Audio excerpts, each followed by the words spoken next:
Good morning, church. Good morning. I know I'm hiding behind Anand, brother, but still. Good morning, everyone. God is good. And all the time. Amen. మనకు దేవుని స్తుతించి ఆరాధించడానికి ఆయన ఇచ్చిన మరి యొక్క అవకాశం బట్టి మనమందరం లేచి నిలబడి ఆయన కృతజ్ఞతాస్తుతులు చెల్లించి ఈ ఆరాధనని ఆరంభించుకుందామండి. Let's just start this with word of prayer and thanksgiving. మహోన్నతుడ, మహాగండ, సర్వశక్తిమంతుడ నాయన, నీకు వందనాలు చెల్లిస్తున్నాం తండ్రి. ఇదిగోనైనా ఈ రీతిగా మేము ఇక్కడ కూడి మిమ్మల్ని స్తుతించి ఆరాధించడానికి మాకు ఇచ్చిన అవకాశం బట్టి నీకు వందనాలు తండ్రి. మిమ్మల్ని స్తుతించుండగా మా స్తుతుల మీద నీవు ఆశ ఉండవు కమ్మను వేడుకొంచున్నాం నాయన. ఇంకెంతో మంది రాణయించుండగా తండ్రి, క్షేమంగా సకాలంలో త్వరగా ఇక్కడ చేరుకోవడానికి అందరం కలిసి తండ్రి ఏకాత్మతో నేను స్తుతించి ఆరాధించడానికి సహాయం చేయండి తండ్రి. నేను ఈ సాంక్చరీ మొత్తాన్ని నీ సన్నిధితో నింపమని ప్రార్థిస్తున్నాం. ఎక్కడ ఇద్దరు ముగ్గురు నీ నామంలో కూడి ఉంటారో వారి మధ్య నేను ఉంటానని చెప్పిన దేవుడో నాయన, అబద్ధం ఆడజాలని దేవుడో నీ వాక్యం సెలవిస్తుంది. మా మధ్య మీరు ఉన్నారని నమ్మినా మీ కృతజ్ఞతాస్తుతులు చెల్లిస్తున్నాం తండ్రి. మిమ్మల్ని పాడి స్తుతించుండగా తండ్రి మా స్తుతుల మీద నీవు ఆశీండవు కమ్మను వేడుకొంచున్నాం నాయన. మాతో మాట్లాడమని తండ్రి, ఆరాధన ద్వారా మమ్మల్ని నడిపించమని, వాక్యం ద్వారా మమ్మల్ని సరిచేసి మీరే మహిమా గంట ప్రభావాలు పొందమని యేసు నామంలో వేడుకొని ప్రార్థిస్తున్నాం తండ్రి. ఆమేన్. ఎంతమంది దేవుని స్తుతించడానికి సిద్ధంగా ఉన్నారు? హల్లెలూయా. అందరం కలిసి ఆకాశవాసులారా యెహోవాని స్తుతించుటని పాట పాడి స్తుతించి ఆరాధిద్దాం. అందరం చప్పట్లు కొట్టి దేవుని స్తుతించి ఆరాధిద్దాం. హల్లెలూయా.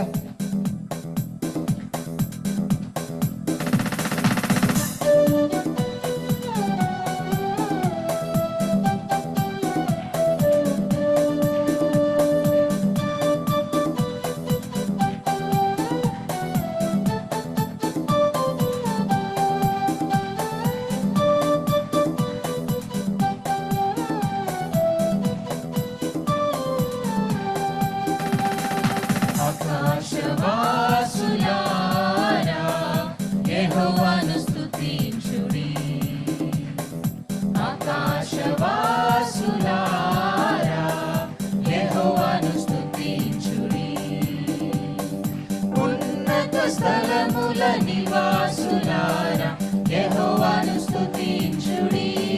హల్లెలూయా. ఉన్నత స్థలముల నివాసులారా యెహోవాను స్తుతించుడి. ఆకాశవాసులారా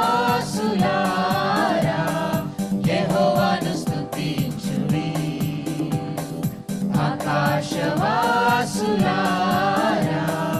యెహోవాను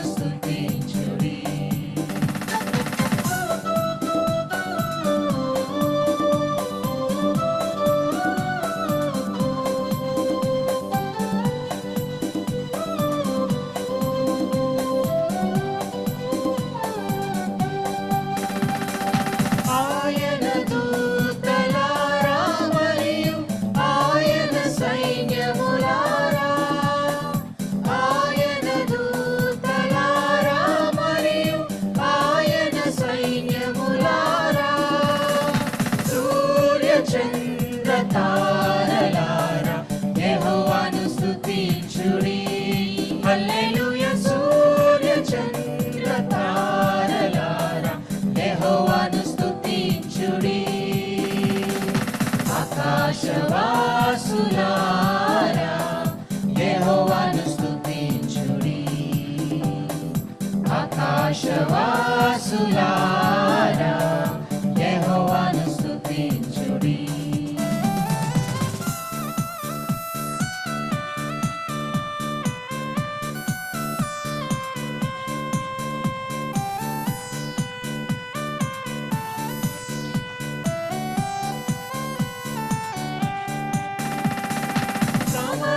భూజనులారా మరియు జనముల అధిపతులారా, సమస్త భూజనులారా మరియు జనముల అధిపతులారా, వృద్ధులు బాలురు యవ్వనులారా యెహోవాను స్తుతించుడి. హల్లెలూయా. వృద్ధులు బాలురు యవ్వనులారా యెహోవాను స్తుతించుడి.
స్తుతించుడి ఆకాశవాసులారా యెహోవాను స్తుతించుడి ఆకాశవాసులారా యెహోవాను స్తుతించుడి ఆకాశవాసులారా యెహోవాను స్తుతించుడి హల్లెలూయా. అదేవిధంగా ప్రభునామం నాకు ఆశ్రయమే, ఆయనను స్తుతించేదని పాట పాడి ఆయనను స్తుతించి ఆరాధిద్దామండి. ఫిలిపియన్స్ 2:9 ఇలా రాసి ఉంటుంది, ఆయన మరణమగునంత వరకు విధేయుడిగా ఉన్నందువలన భూమి మీదను ప్రతి లోకంలోను ప్రతి నాలుక ఆయన ముందు వంగులాగున అన్ని నామముల కన్నా పై నామం ఆయనకు అనుగ్రహింపబడిన ఉంటుంది. ఆమేన్. హిస్ నేమ్ వాస్ స్తుతించెదను ప్రభు మహిమన జీవితమే ఆయనను వెంబడింతును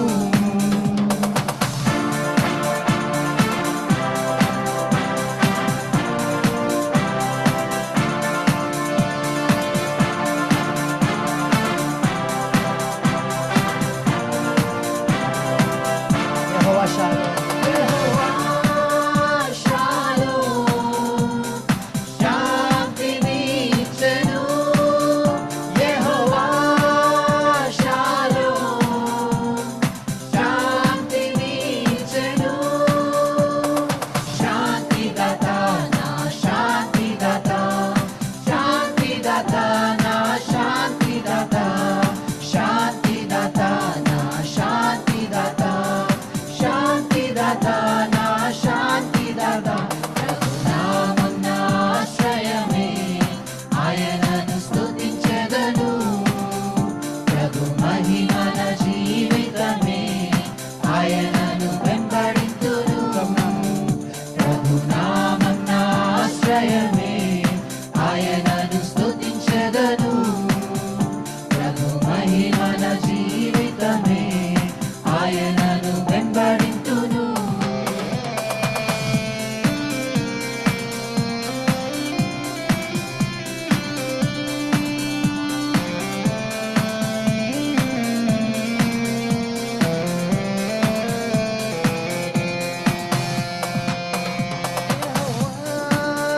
నిస్సియే ఎల్లప్పుడూ జయమిచ్చును యెహోవా నిస్సియే ఎల్లప్పుడూ జయమిచ్చును జయమున్నది నాకు జయమున్నది జయమున్నది నాకు జయమున్నది జయమున్నది నాకు జయమున్నది జయమున్నది నాకు జయమున్నది ప్రభునామం నా ఆశ్రయమే ఆయనను స్తుతించెదను ప్రభు మహిమన జీవితమే ఆయనను వెంబడింతును ప్రభునామం నా ఆశ్రయమే ఆయనను స్తుతించెదను ప్రభు మహిమన జీవితమే ఆయనను వెంబడింతును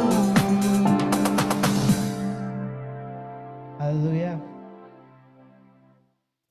అన్ని నామముల కన్నా పైనామం యేసునామం. ఆమేన్. Let's all spend some time in worship in the same attitude. ఎలాగైతే ఇప్పటిదాకా దేవుని స్తుతించామో అదే విధంగా కొద్ది సమయం దేవుని సన్నిధిలో ఆయనను ఆరాధిద్దామండి. మహోన్నతుడు, మహాగణుడు, సర్వశక్తిమంతుడు, నిన్న నేడు రేపు ఏకరీతిగా ఉన్నవాడు, మారనివాడు, మాట తప్పనివాడు, సజీవుడైన వాడు, ఆది అంతము అల్ఫామయైన దేవుడు ఇదిగో మన మధ్యలో ఆయన స్తుతించున్నాడు, మన మధ్యలో సంచరించున్నాడు. అటువంటి గొప్ప దేవుణ్ణి ఇదిగో విగ్రహంలో ఉండే దేవుడు కాదు, గుడిలలో ఉండే దేవుడు కాదు, కానీ సజీవుడు అయిన ఆత్మ కలిగిన దేవుడు, ఆత్మ అయిన దేవుడు మన మధ్య సంచరించిన దేవుణ్ణి స్తుతించి ఆరాధిద్దాం. అందరం మనం చేతులెత్తి మనం స్వరంలెత్తి ఆయన స్తుతించి ఆరాధిద్దామండి. దేవానికే స్తోత్రం అని స్తుతించి ఆరాధిద్దాం. నాయన నువ్వేమై ఉన్నావు దాన్ని బట్టి నీకే కృతజ్ఞతాస్తుతులను ఆరాధిద్దామండి. We don't need a song, we don't need some music. మన స్వరములతో నాయన మన సొంత పదాలతో మన ఓన్ వర్డ్స్ దాన్ని స్తుతించి ఆరాధిద్దాం. Lord, we bless your name, O Lord. సజీవుడైన దేవానికే వందనాలు చెల్లిస్తున్నాం తండ్రి. నిన్న నేడు రేపు ఏకరీతిగా ఉన్న దేవుడవు నీకు వందనాలు చెల్లిస్తున్నాం నాయన. అల్ఫా ఒమేగా ఆది అంతమైన దేవానికే వందనాలు చెల్లిస్తున్నాం తండ్రి. ఆది అంతమైన దేవుడు నాయన, చిరకాలము జీవించేవాడు నీకు వందనాలు చెల్లిస్తున్నాం. సజీవుడైన దేవానికి స్తోత్రములు తండ్రి. ఇదిగో మా కోసం భూమి మీదకి వచ్చిన ఆయన, చనిపోయి తిరిగి లేచిన దేవుడు కనుక నీకు వందనాలు చెల్లిస్తున్నాం తండ్రి. Thank you for what you are. నీవేమై ఉన్నావో తండ్రి నాయన, దాన్ని బట్టి నీకు వేదాది వందనాలు స్థుతులు స్తోత్రములు చెల్లిస్తున్నాం. Thank you Jesus. Hallelujah. Lord, we bless your name, O Lord. అందరం మన స్వరములు ఎత్తి దేవుని స్తుతించి ఆరాధిద్దామండి. Request no one to be silent. This is the time where you can connect with God. His presence is here. Thank you, Jesus. Hallelujah. Isaiah, నీకే స్తోత్రం.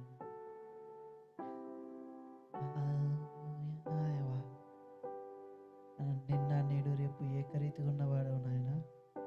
నిన్ను నాయన మా పాపములను క్షమించి మా జీవితాంతం నాయన మరణించిన తరువాత కూడా నీతో పాటు ఉండడానికి తండ్రి, నిన్ను స్తుతించి ఆరాధించడానికి సదాకాలము నీతో గడపడానికి తండ్రి మాకు ఇచ్చిన అవకాశం బట్టి నీకు వందనాలు. నీ రక్షణ బట్టి నీకు వందనాలు చెల్లిస్తున్నాం నాయన. ఇదిగో ఈ పాట పాడుచున్న సదాకాలము నీతో నేను జీవించని పాడుచున్నా తండ్రి. Let this be a conviction today. Let this be a confession today. Help us, Lord. నాయన ఈ స్తుతుల మీద నీవే ఆశీర్వదించమని ప్రార్థిస్తున్నాం నాయన.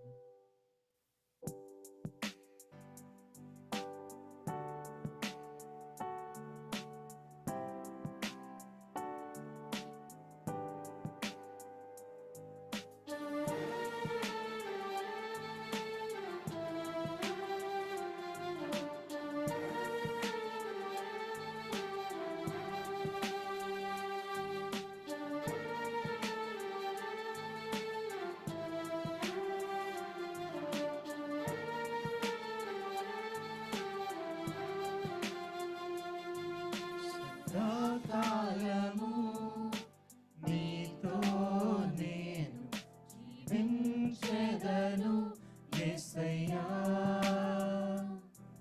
సదాకాలము నీతో నేను జీవించెదను యేసయ్యా. యేసయ్యా, యేసయ్యా, యేసయ్యా, యేసయ్యా, యేసయ్యా, యేసయ్యా, యేసయ్యా, యేసయ్యా.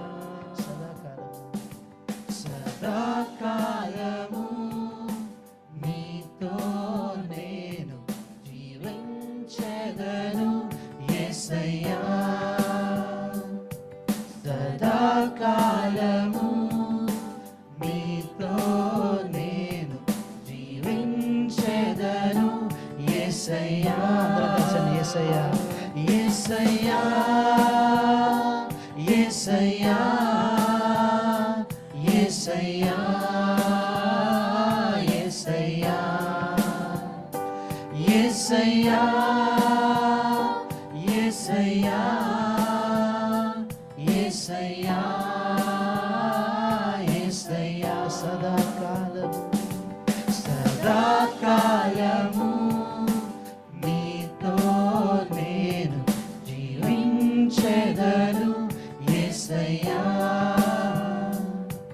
సదాకాలము నీతో నేను జీవించెదను యేసయ్యా.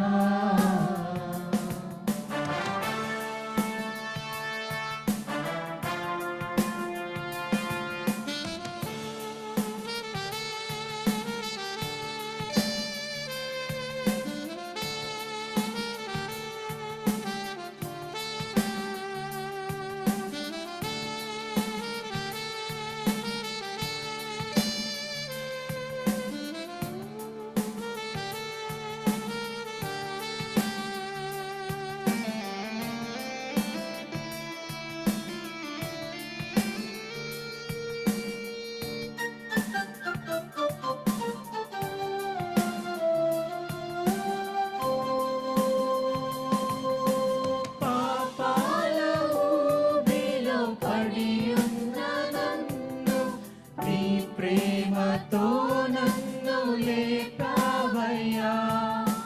పాపాల ఊబిలో పడి ఉన్న నన్ను నీ ప్రేమతో నన్ను లేపావయ్యా. ఏ తోడు లేని నాకు నా తోడుగా, నా అండగా నీవు నిలిచావయ్యా.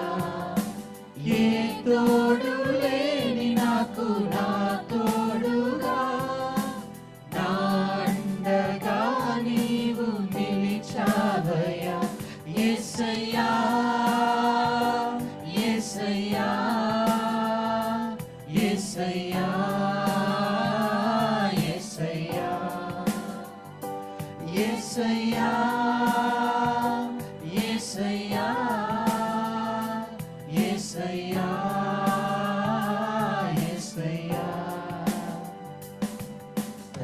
సదాకాలము నీతో నేను జీవించెదను యేసయ్యా.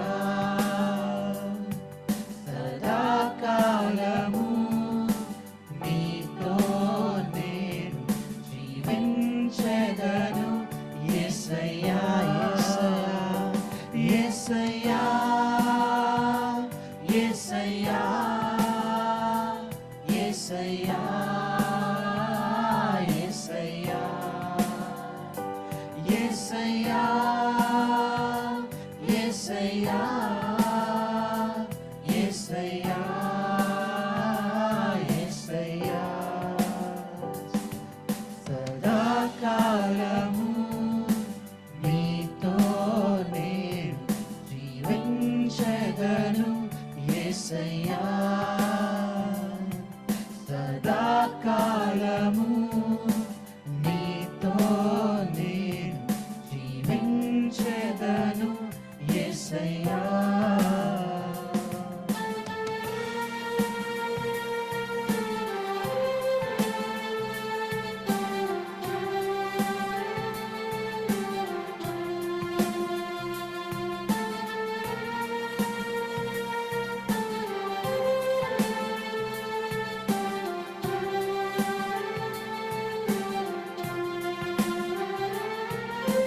నీ వాత్సల్యమును నాపై చూపించి నీ సాక్షిగా నన్ను నిలిపావయ్యా.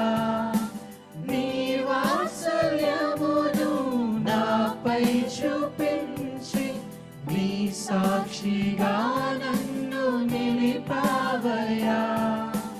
ఆశ్చర్య కార్యములు ఎన్నో చేసి నీ పాత్రగా నన్ను మలిచావయ్యా. ఆశ్చర్య కార్యములు ఎన్నో చేసి నీ పాత్రగా నన్ను మలిచావయ్యా.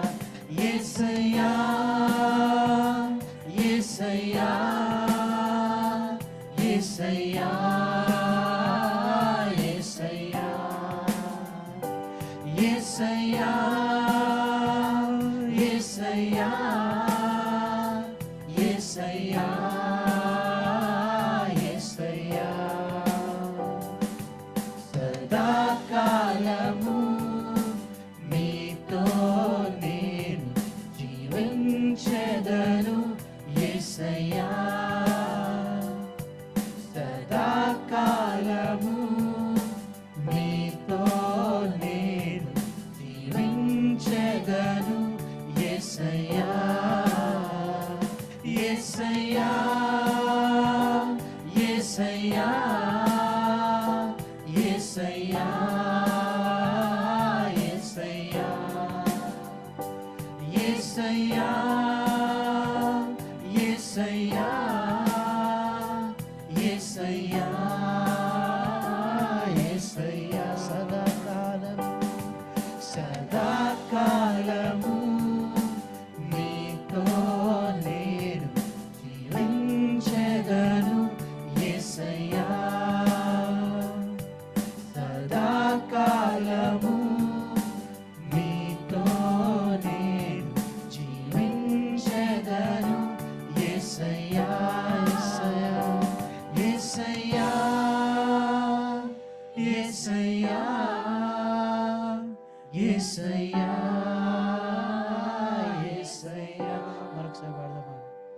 యేసయ్యా యేసయ్యా యేసయ్యా యేసయ్యా. అవును తండ్రి నాయన, ఇదిగో తండ్రి, శిలువ మీద నీరు కాసిన రక్తమును బట్టి మా ప్రతి ఒక్క పాపమును తీసివేసిన ఆయన మమ్మల్ని నీతిమంతులుగా తీర్చి నిన్ను తండ్రి అని పిలవడానికి తండ్రి మాకు అర్హత ఇచ్చిన దేవుడవు నాయన. మరణం తండ్రి మమ్మల్ని ఎడబాయనీయకుండా తండ్రి, ఇదిగో మా పాపములన్నీ కడుగవేసి తండ్రి నీతి అనే వస్త్రం మాకు అనుగ్రహించి తండ్రి, నిత్య జీవనం మాకు అనుగ్రహించిన దేవుడు నీకు వందనాలు చెల్లిస్తున్నాం. ఇదిగో సదాకాలము నీతో మేము ఉంటాం, మాకు ఇచ్చిన కృపను బట్టి మీకు వందనాలు. ఈ భూమి మీద తండ్రి నువ్వు మా మీద చూపించిన వాత్సల్యంను బట్టి, నీ కృపను బట్టి, నీ ప్రేమను, నీ జాలిని బట్టి నీకే వందనాలు చెల్లిస్తున్నాం తండ్రి. ఎటువంటి స్థితిలో తప్పిపోకుండా తండ్రి నిన్ను హత్తుకొని జీవించడానికి తండ్రి, ఇదిగో నీ కృపను ఎల్లప్పుడూ జ్ఞాపకం చేసుకొని నీ ఇష్టమైన కృపను మేము బ్రతకడానికి సహాయం చేసి మాకు శక్తి అనుగురించి నడిపించమని యేసు నామమున వేడుకొని ప్రార్థిస్తున్నాం తండ్రి. ఆమేన్. Request everyone to please be seated. And once again, can we all say this together? God is, and all the time. Amen. Let's do it again. God is good, and all the time. Amen. This is a reminder for everyone. No matter what you're going through, He is always good. Amen. All right, let's get into our next segment. For the worship message, I request Phoebe sister to please come forward and share this week's worship message with us.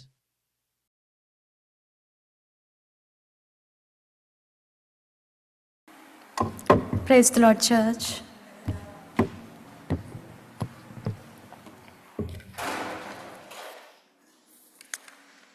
Already last year అయిపోయింది, this year కూడా 1 month already అయిపోయింది. We are in the second month. So దేవుని కృపను బట్టి దేవుని స్తుతిద్దామండి. Let's all read 124th Psalm అండి. ఆల్టర్నేట్గా చదువుదాం. మనుష్యులు మన మీదికి లేచినప్పుడు యెహోవా మనకు తోడై ఉండని ఎడల, యెహోవా మనకు తోడై ఉండని ఎడల వారు మనలను ప్రాణముతోనే మృంగివేసి ఉందురు.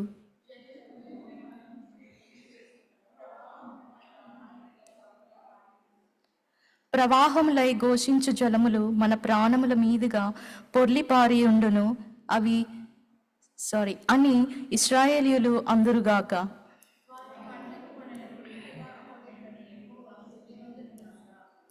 పక్షి తప్పించుకొనినట్లు మన ప్రాణము వేటకాండ్ర ఉరి నుండి తప్పించుకొని ఉన్నది.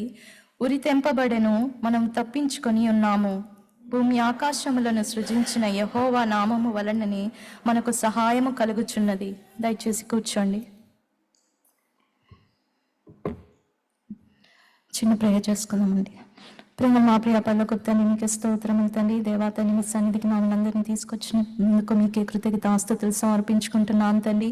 సజీవుడు వగు దేవా, మీ వాక్యాన్ని ధ్యానించగలుగుటకు మీ కృపలో నన్ను దేవా మా సంఘాన్ని మీరే జ్ఞాపకం చేసుకోమని, మీ ఆత్మచేత మమ్మల్ని నడిపించమని వేడుకొంచున్నాను తండ్రి.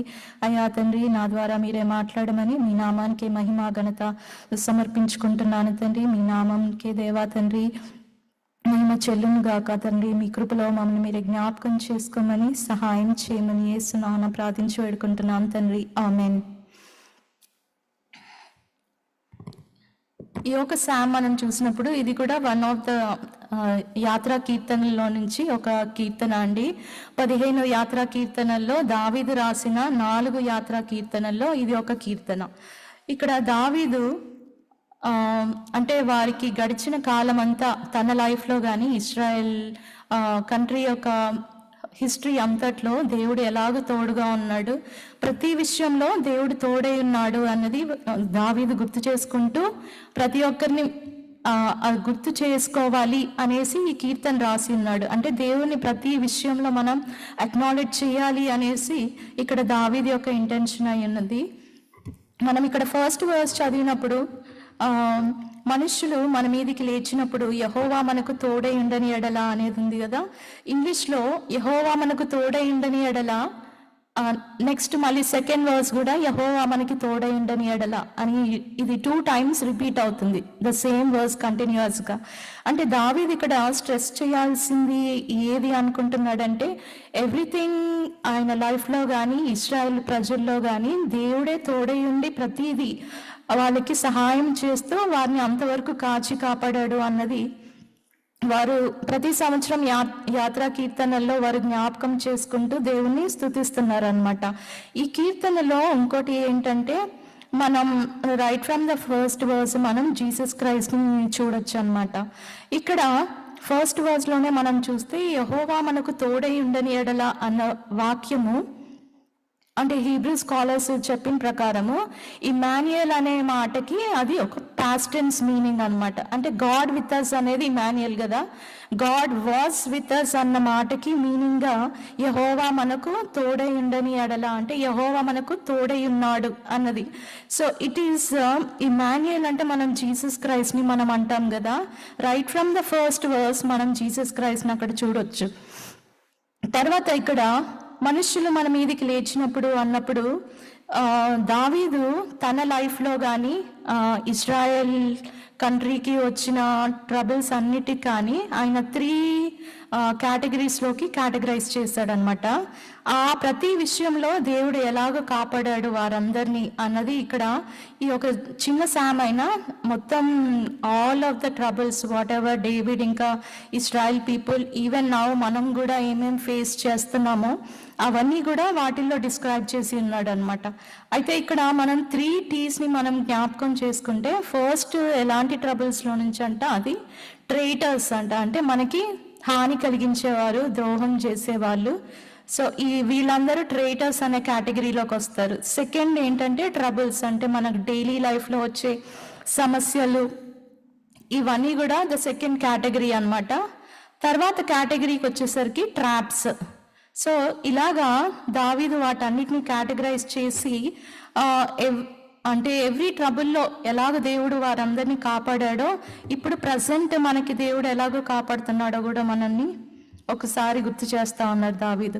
సో ఇక్కడ ఫస్ట్ వర్స్కి వచ్చినప్పుడు యెహోవా మనకు తోడై ఉండని ఎడల మనుషులు మన మీదికి లేచినప్పుడు అనంటే ట్రైటర్స్ వీళ్ళు ఆ కాలంలో అయితే శత్రువులు ఉన్నారు కదా, వేరే దేశం నుంచి వచ్చి వాళ్ళ కంట్రీని అటాక్ చేసేవాళ్ళు. తర్వాత పర్సనల్గా కూడా దావీదు విషయంలోకి అయితే సౌల్ తనతో పాటే ఉండి తనతో బాగా ఉన్నాడు. కానీ అతని లైఫ్లో ఎప్పుడైతే దావీదును ఎక్కువగా గణపరిచారు అన్నది విషయం ఎప్పుడైతే సౌలు అది తీసుకోలేకపోయాడో అప్పటి నుంచి సౌలు డేవిడ్కి అగెయిన్స్ట్గా వెళ్తా ఉన్నాడు. సో అక్కడ తను హాని కలిగించేవాడుగా దావీదుకి టర్న్ అయిపోయాడు అనమాట. తర్వాత వేరే ఇప్పుడు అమాలేకైట్స్ కానీ ఫిలిస్టైన్స్ కానీ వీళ్ళందరూ కూడా ఇజ్రాయెల్ కంట్రీకి అగెయిన్స్ట్గా ఉన్న ట్రేటర్స్ అనమాట. అన్ని విషయాల్లో వారికి హాని కలిగి చేయాలి అనేసి వాళ్ళు ట్రై చేస్తూ ఉంటారు. సో ఇక్కడ దావీదు విషయంలో కూడా అలాంటి ట్రేటర్స్ వచ్చినప్పుడు కూడా దేవుడు కాపాడాడు అన్నది మనకి ఇక్కడ అర్థమవుతుంది. తర్వాత మనం ఎక్కడున్నా సరే దేవుడు మనకు తోడై ఉన్నాడు అనేది మనం కీర్తన 139లో కూడా మనం చదువుతాం కదండి. అంటే దేవుడు ఆకాశంలో మనకి తోడై ఉన్నాడు, పాతాళంలో వెళ్ళినప్పుడు తోడై ఉన్నాడు, తర్వాత సముద్ర గర్భంలోకి వెళ్ళినప్పుడు కూడా దేవుడు మనకి తోడై ఉన్నాడు అనేది దావీదు చెప్పినట్టుగా ఆయన ప్రతి స్టేజ్ ఆఫ్ లైఫ్లో దేవుడు అతనికి తోడుగా ఉన్నాడు అనేది ఇక్కడ దావీదు గుర్తు చేసుకుంటూ ఆయన ఈ కీర్తన రాసి ఉన్నాడండి. తర్వాత ఆ టైంలో అయితే అప్పుడు ట్రేటర్స్ అలా ఉండేవాళ్ళు, కానీ ఇప్పుడు ప్రజెంట్ డేలో అయితే మన లైఫ్లో కూడా చాలామంది ట్రేటర్స్, అంటే మన ఎవ్రీడే లైఫ్లో మనతో ఉన్నట్లు ఫ్రెండ్స్ కానీ లేకపోతే మీ కలీగ్స్ కానీ ఎవరైనా సరే వారు మనల్ని కిందికి లాగాలి అనేసి చూస్తూ ఉంటారు కదా, ఆ విషయంలో కూడా దేవుడు మీకు సహాయం చేస్తూనే ఉంటాడు మనందరికీ కూడా.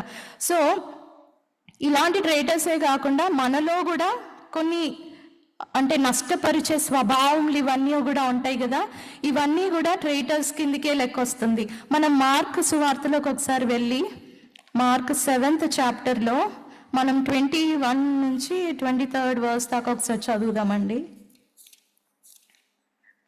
Mark 7th chapter yeah.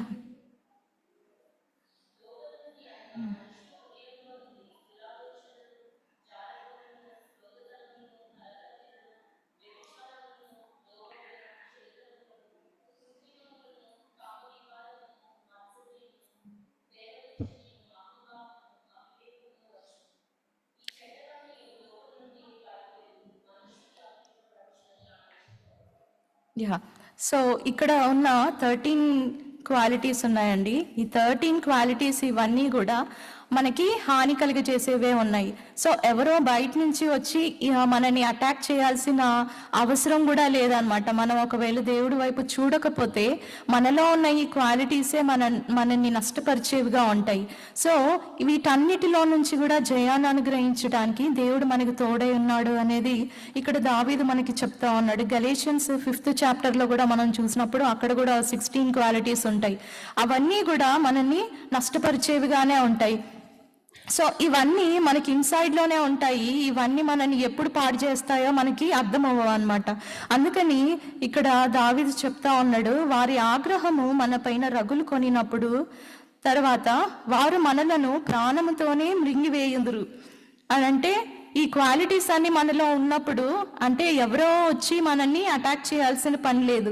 So ఈ క్వాలిటీసే మనల్ని అంతా బాగానే ఉన్నాము అనేసి అనుకుంటా ఉంటాం, కానీ ఇవే మనల్ని మృంగివేసినంత పని చేస్తాయి. అంటే మనం బ్రతికుండగానే మనకి చాలా నష్టాన్ని తీసుకొని వస్తాయి అన్నమాట. సో ఇలాంటి సమస్యలన్నిట్లో నుంచి కూడా మనం జయం పొందటానికి మనం వీటన్నిటిని ఓవర్కమ్ చేయటానికి కూడా దేవుడు మనకి తోడుగా ఉన్నాడు.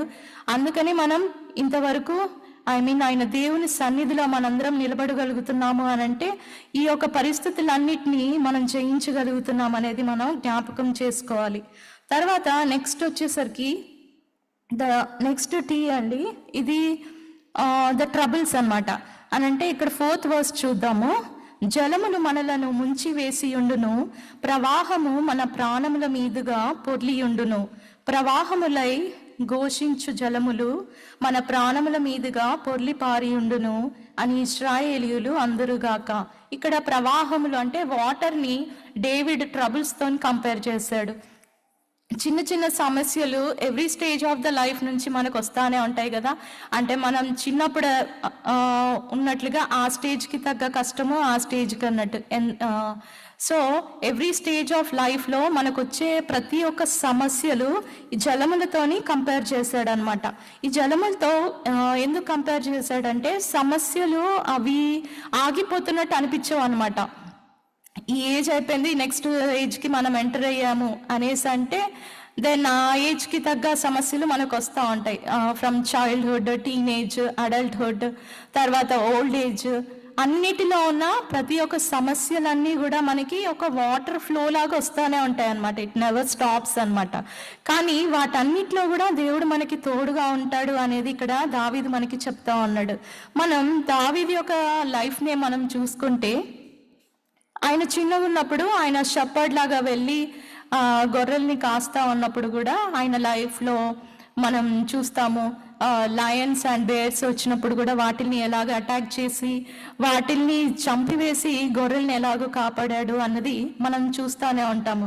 తర్వాత స్టేజెస్ ఒక్కొక్క స్టేజ్ పెరిగే కొద్దీ తర్వాత గొలియాత్తోని ఫైటింగ్, తర్వాత సౌల్తోని, తర్వాత వేరే దేశాలతోని, ఇలాగా అనేక మంది ఆయన లైఫ్లో వచ్చినప్పుడు కూడా ఒక్కొక్క స్టేజ్ని ఎలాగైతే ఆయన ఓవర్కమ్ చేస్తూ వెళ్తున్నాడో వాటన్నిటిని బట్టి కూడా దేవుణ్ణి స్తుతిస్తూ ఉన్నాడు. అయితే ఇక్కడ మనం దావీదు నుంచి నేర్చుకోవాల్సింది ఏంటంటే, మనం ఈ స్టేజ్లో ఒక సమస్యను మనం ఫేస్ చేస్తున్నామంటే నెక్స్ట్ స్టేజ్కి వెళ్ళినప్పుడు ఆ ఫస్ట్ అండ్ సెకండ్ స్టేజెస్ అంటే వాటిని మనం ఎలాగ అయితే మనం ఒక రెఫరెన్స్ పాయింట్ లాగా తీసుకోవాలి అనేది మనం చూసుకుంటాం. మనం 1 శామ్యూయల్ ఒకసారి చదువుదామండి. 1 శామ్యూయల్ 17th చాప్టర్లో 34th to 37th ఒకసారి చదువుదాం.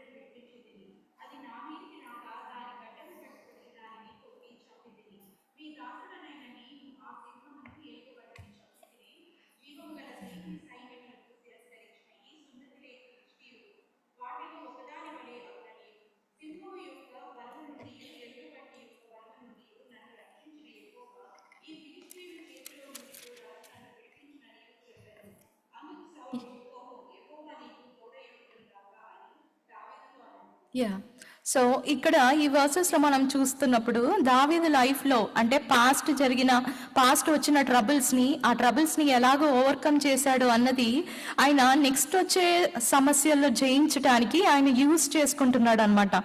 ఆయన యొక్క విశ్వాసంలో అతను ఎంత ఎదిగాడు అనంటే, నా దేవుడు ఆ టైంలో నాకు తోడుగా ఉన్నాడు, సో ఈ సమస్యను కూడా నేను జయించగలను అన్న ధైర్యం అతనిలో ఉందన్నమాట.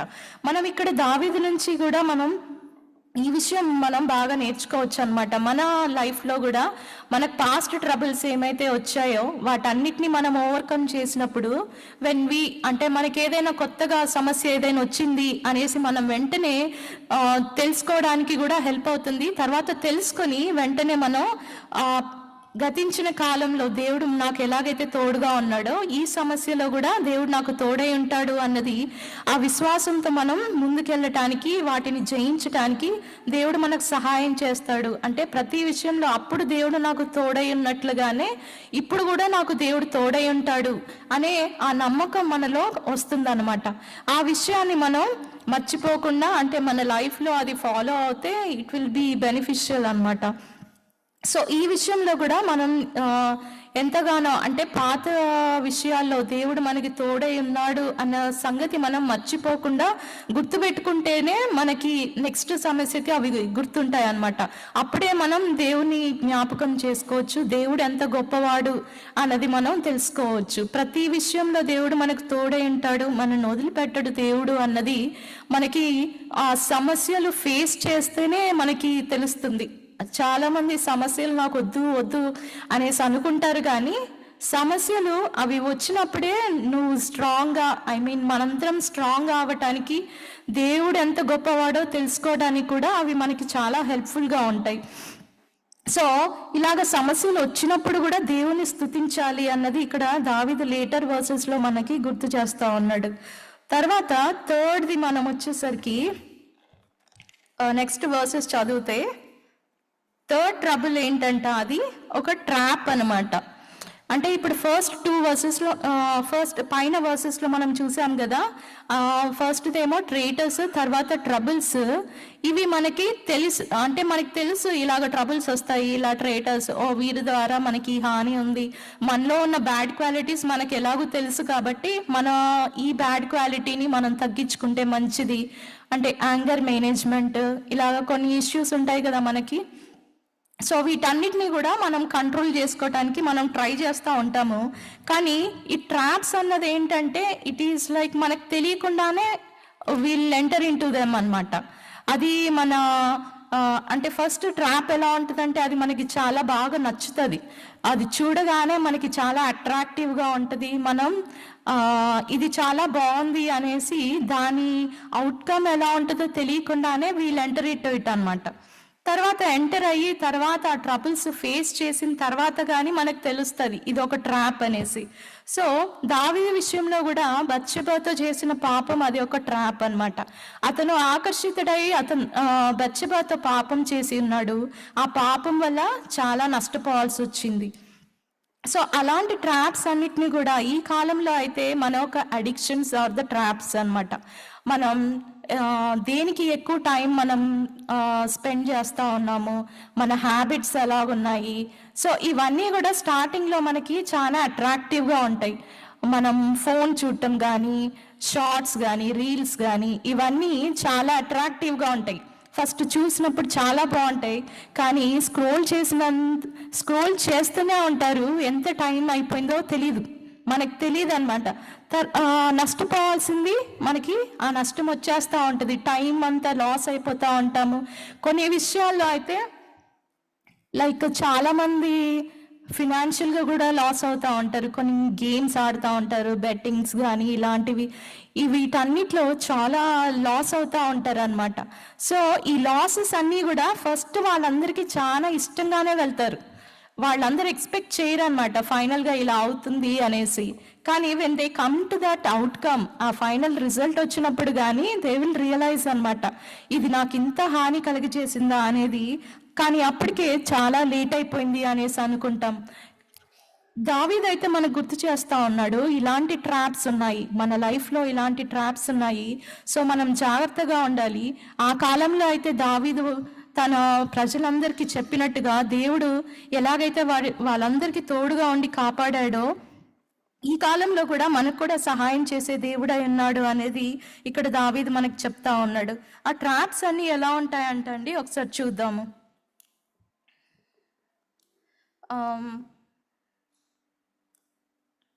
6th verse ఒకసారి చదువుదామండి. 6th and 7th verses. వారి పండ్లకు మనలను వేటగా అప్పగింపని యెహోవా స్తుతి నొందునుగాక. పక్షి తప్పించుకొనినట్లు మన ప్రాణము వేటకాండ్ర ఉరి నుండి తప్పించుకొని ఉన్నది. ఉరి తెంపబడెను, మనము తప్పించుకొని ఉన్నాము. సో ఇక్కడ ఈ ట్రాప్స్ అన్నది ఏంటంట, మనల్ని బంధించేస్తుందంట. అందులో నుంచి మనం సొంతగా అయితే బయటికి రాలేము. ఆ అడిక్షన్స్ మనల్ని చాలా వీక్గా చేసేస్తాయంట. అయితే అటువంటి సందర్భాల్లో కూడా దావీదు ఇంకా ప్రజలందరికీ దేవుడు ఎలాగ తోడై ఉన్నాడో ఇక్కడ దావీదు గుర్తు చేస్తా ఉన్నాడు.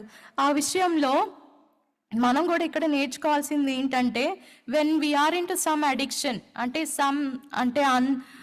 కంప్లీట్లీ అడిక్టెడ్ అనేసి అనకుండానే like some of our time ఏదైనా వేస్ట్ చేస్తుంది అంటే something which is not useful, అప్పుడు మనం రియలైజ్ చేయాల్సింది ఏంటంటే as we have become weak. మనం అర్థం చేసుకోవాలి, అది మనం వీక్ అయిపోయాము అన్నది మనం అర్థం చేసుకొని ఆ రియలైజేషన్లోనే మనం దేవుడి వైపు చూడాలి అనేది ఇక్కడ దావీదు చెప్తా ఉన్నాడు. మనం ట్రాప్లో ఉన్నట్లు అని అంటే పక్షి తప్పించుకున్నట్లు అనేసి ఇక్కడ దావీదు చెప్పడానికి రీజన్ ఏంటంటే, పక్షి అంటే it doesn't have any hands కదండి, హ్యాండ్స్ ఉండవు. అది సొంతగా దాన్ని ఎవరైనా ట్రాప్ చేశారంటే it can't use any tools. అంటే నా దగ్గర ఈ క్వాలిటీస్ ఉన్నాయి కదా, I'm well enough to control my self అనేసి అంటూ ఉంటారు. మనం ఎప్పుడైనా వేరే వాళ్ళకి సలహా ఇచ్చినా కానీ you don't need to tell me, I know అన్న థాట్స్ అన్న ఆన్సర్స్ మనం వింటూ ఉంటాం. సో కానీ ఇక్కడ స్టేజ్ ఏంటంట, విల్ బికమ్ వీక్ అంట. We don't have any tools to come out of the trap అంట. సో ఇక్కడ దావీదు పక్షితో ఎందుకు కంపేర్ చేశాడంటే, పక్షిని once you put in the trap, అది దాని సొంతగా అది బయటికి రాలేదన్నమాట. వేరే వాళ్ళు వచ్చి ఓపెన్ చేస్తే కానీ ఆ పక్షి బయటికి రాగలదు. సో అలాంటి కండిషన్లోనే మనం ఉంటామంట. ఆ పక్షిలాగే లైక్ హెల్ప్లెస్ అండ్ ఇంకా మనకి ఏ దిక్కు లేదు అన్నట్లుగా మనం ఉంటామంట. సో అలాంటప్పుడు మనని దేవుడే మనకి తోడై ఉండి సహాయం చేస్తే కానీ మనం ఆ సమస్య నుంచి కానీ ఆ ట్రాప్ నుంచి కానీ ఆ బంధకాల నుంచి కానీ మనం బయటికి రాగలం. సో ఇక్కడ దావీదు పక్షితో కంపేర్ చేస్తున్నాడు అని అంటే we have to realise our stage అనమాట. మనం ఎంత వీక్ అయిపోతామో ఆ పరిస్థితిలో అన్నది ఇక్కడ దావీదు జ్ఞాపకం చేసుకోమనేసి అంటూ ఉన్నాడు. ఈ పరిస్థితిలో మనం లైక్ డెలివర్ చేసే దేవుడు మన దేవుడు ఉన్నాడు అన్నది మనం జ్ఞాపకం చేసుకోవాలి అనేసి అంటా ఉన్నాడు. ప్రతి విషయంలో అనంటే ఇక్కడ డెలివరెన్స్ మనకి ఎలా వస్తుంది అనేసి అంటే, మనం లాస్ట్ వర్స్ మనం చూస్తే మనకు భూమి ఆకాశములను సృజించిన యెహోవా నామము వలననే మనకు సహాయం కలుగుచున్నది అనేది ఉంది కదా. సో దేవుడే మనకి సహాయం చేసేవాడు, దేవుడు అంత గొప్పవాడు, ప్రతిదీ సృష్టించిన దేవుడు ఆయనే. ఎవ్రీ టైం మనం చాలాసార్లు కీర్తనల్లో చూసినప్పుడు భూమి ఆకాశములను సృజించిన దేవుడే అన్న పాయింట్ మనం ఎక్కువగా చూస్తూ ఉంటాం. అంటే ఇక్కడ దేవుడి యొక్క అథారిటీని మనం జ్ఞాపకం చేసుకుంటే దెన్ దేవుడు ఎంత గొప్పవాడు, మన జీవితాల్లో దేవుడు ఎంత కార్యం చేయగలడు అన్నది వీ క్యాన్ ఎస్టిమేట్ అనమాట. అది మనకి అర్థం అవ్వదు, కానీ భూమి ఆకాశంలో మన సరౌండింగ్ని చూస్తే అవి మనకి చాలా గొప్పగా ఉంటాయి. ఇవి ఎలాగ సాధ్యమైంది, ఎలా చేశాడు దేవుడు అన్నది మనకి ఒక వండర్ లాగా ఉంటుంది కదా. సో ఆ wonder is nothing but God's power అన్నమాట. సో అలాగా మనం దేవుడి శక్తిని ఎప్పుడైతే ఆశ్రయిస్తామో దేవుడు మనకి తోడై ఉండి వీటన్నిటి నుంచి మనల్ని కాపాడుతాడు అన్నది ఇక్కడ దావీదు యొక్క ఉద్దేశం అన్నమాట. కీర్తనలు 91 ఫస్ట్ వర్స్ ఒకసారి చదువుదామండి.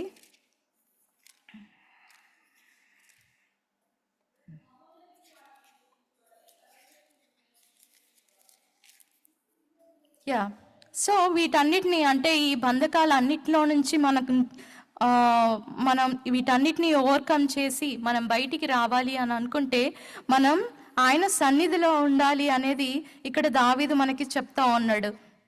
ఆయన చాటున దేవుడే మనకి నివాసమై ఉండాలంట. దేవుడు అందరికీ నివాసమై ఉంటాడా అని అంటే నో, అందరికీ ఉండడు. సో దీనికి ఆన్సర్ కూడా మనం అదే చాప్టర్ 9th verse ఒకసారి చదువుదామండి. ఎవరికి దేవుడు నివాసమై ఉంటాడు? 91 చాప్టర్లోనే 9th verse ఒకసారి చదువుదాం.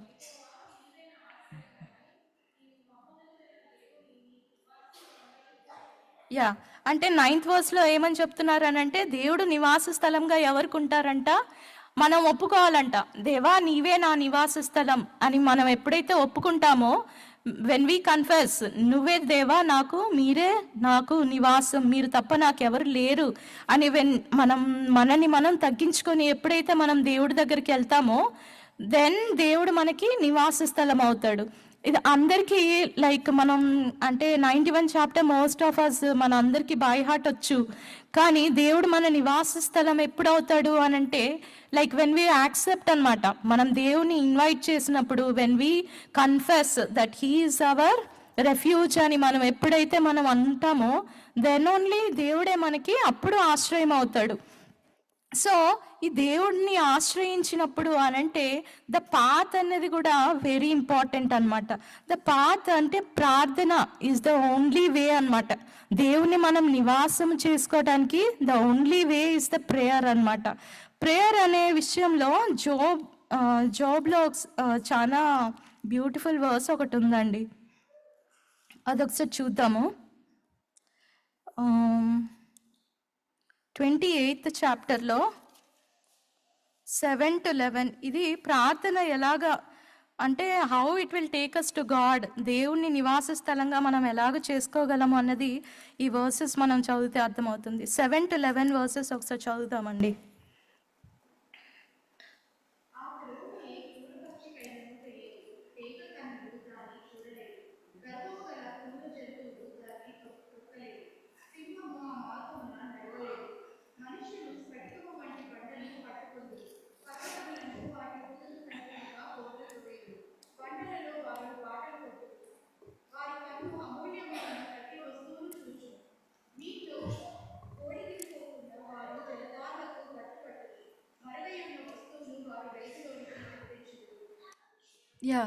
సో ఇక్కడ ప్రేయర్ అంట, ఈ మార్గాలన్నీ ఇక్కడ మనకు కనిపిస్తున్నాయి కదా, ఇవన్నీ కూడా ప్రేయర్ అన్నమాట. మన లైఫ్లో మనకు ప్రేయర్ అనేది ఎంత ఇంపార్టెంటో, what it will make us in our life అన్నది కూడా ఇక్కడ మనకు అర్థమవుతా ఉంది. ఆ త్రోవ ఏ క్రూర పక్షికైనను తెలియదు, డేగ కన్నులు దాన్ని చూడలేదు. అంటే మనం ఎప్పుడైతే ప్రేయర్లో ఉంటామో, దెన్ ఆ డెవిల్ అటాక్స్ కానీ మనల్ని దేవుడు ప్రతి ఒక్క ఈ యొక్క అటాక్స్ అన్నిటి నుంచి కూడా దేవుడు మనల్ని కాపాడుతాడు అనేది ఇక్కడ మనకి తెలుస్తూ ఉంది. అవన్నీ కూడా మనం ప్రేయర్లో ఉన్నప్పుడు అవన్నీ మనల్ని తాకలేవు, అవి మనల్ని చూడలేవంట అసలు. సో ప్రేయర్ అనేది చాలా ఇంపార్టెంట్ అనేది ఇక్కడ జోబ్లో మనం చూస్తూ ఉన్నాం. తర్వాత 7th verse ఆ త్రోవ ఏ క్రూర పక్షికైనను తెలియదు, డేగ కన్నులు దాన్ని చూడలేదు. ఇవన్నీ అంటే సాతాను వేసే ప్రతి బాణము, ఆయన బాణం వదులుతాడు కానీ ఆ బాణాలు మనల్ని చూడలేవంట. When you pray to God, ఆ ఒక కండిషన్లో మనం ఎప్పుడైతే ఉంటామో, ప్రేయర్ఫుల్ లైఫ్లో మనం ఎప్పుడైతే ఉంటామో, మనల్ని ప్రేయర్ కవర్ చేస్తూ ఉంటుంది అనమాట. ఆయన నివాస స్థలంలోకి మనం వెళ్తాము. సో ఇవన్నీ ఈ అటాక్స్ మనల్ని రీచ్ అవ్వలేవు అనమాట. ఇదొక ఐరన్ డోమ్ లాగా, ఇస్రాయల్ పీపుల్ వారు ఇప్పుడు కనుక్కున్నారు కదా. సో దిస్ ప్రేయర్ అనేది ఎంత పవర్ఫుల్ అనేది ఇక్కడ మనం ఈ వర్సెస్ అన్నిట్లో చూస్తూ ఉంటాం. మనుషులు స్ఫటికము వంటి బండను పట్టుకొందురు, పర్వతములను వాటి కుదుల సహితముగా బోర్ల ద్రోయుదురు, బండలలో వారు బాటలు కొట్టుదురు. సో ఇవన్నీ కూడా ఏంటంటే ప్రేయర్ చేసినప్పుడు మనం ఇవన్నీ చేస్తాము. ఈ వర్క్స్ అన్నిట్లో కూడా మనకు దేవుడు సహాయంగా ఉంటాడు.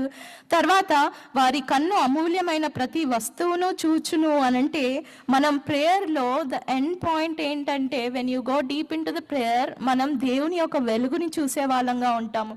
దేవుడు మనకి ప్రత్యక్షమయ్యే దేవుడుగా ఉంటాడు. మనకి చాలా రెవల్యూషన్స్ వచ్చాయి ఈరోజు మన ప్రేయర్ లైఫ్లో. ఇలాగ మనకు అర్థమైంది, ఈ వాక్యం ఇలాగ అర్థమైంది, when we pray to God ఇలా అర్థమైంది ఈ వాక్యం అనేసి అంటూ ఉంటాం కదా. అదంతా దేవుడు వెలుగు అన్నమాట. ఎప్పుడైతే దేవుడు వెలుగు మనకి కలుగుతుందో, మనం ఆ చీకటినంతయు మన నుంచి పారిపోయి, తర్వాత మనకి లైఫ్లో అంటూ ఒక క్లారిటీ అంటూ వస్తుంది అనమాట. ఆ క్లారిటీలో దేవుడు ఎంత సహాయంగా మనకి తోడుగా ఉంటాడు, ఆయన జ్ఞానము మనకి కలుగుతుంది. మనం ప్రేయర్లో ఉన్నప్పుడు, మనం ప్రార్థించినప్పుడు దేవుణ్ణి ఆయన జ్ఞానంతో మనల్ని నడిపిస్తాడు అనేది ఇక్కడ ఈ వర్సెస్లో మనం చదువుతాం. సో ఇలాంటి ప్రేయర్స్ అన్నిట్లో కూడా మనం ఉండాలి అనంటే దేవుని మనం నివాస స్థలంగా చేసుకోవాలి. మనం ఆయన నమ్మాలి, ఆయన యందు మనం విశ్వసించాలి అనేది ఇక్కడ దావీదు చెప్తా ఉన్నాడు. ఒక బుక్ ఉందండి, డేవిడ్ రికవర్డ్ ఇట్ ఆల్ అనేసి. మనం ఆన్లైన్లో కూడా డౌన్లోడ్ చేసుకోవచ్చు. సో ఈ బుక్లో ఏంటంటే, డేవిడ్ లైఫ్లో 4 లాసెస్ జరిగాయి. సో ఆ 4 లాసెస్లో దేవుడు ఎలాగ కాపాడాడు, ఎలాగ రికవర్ చేశారు అన్నది ఆ బుక్లో ఉంది. భక్త్ సింగ్ బ్రదర్ ఆయన రాశారనమాట ఈ బుక్. సో ఫస్ట్ లాస్ ఏంటంటే,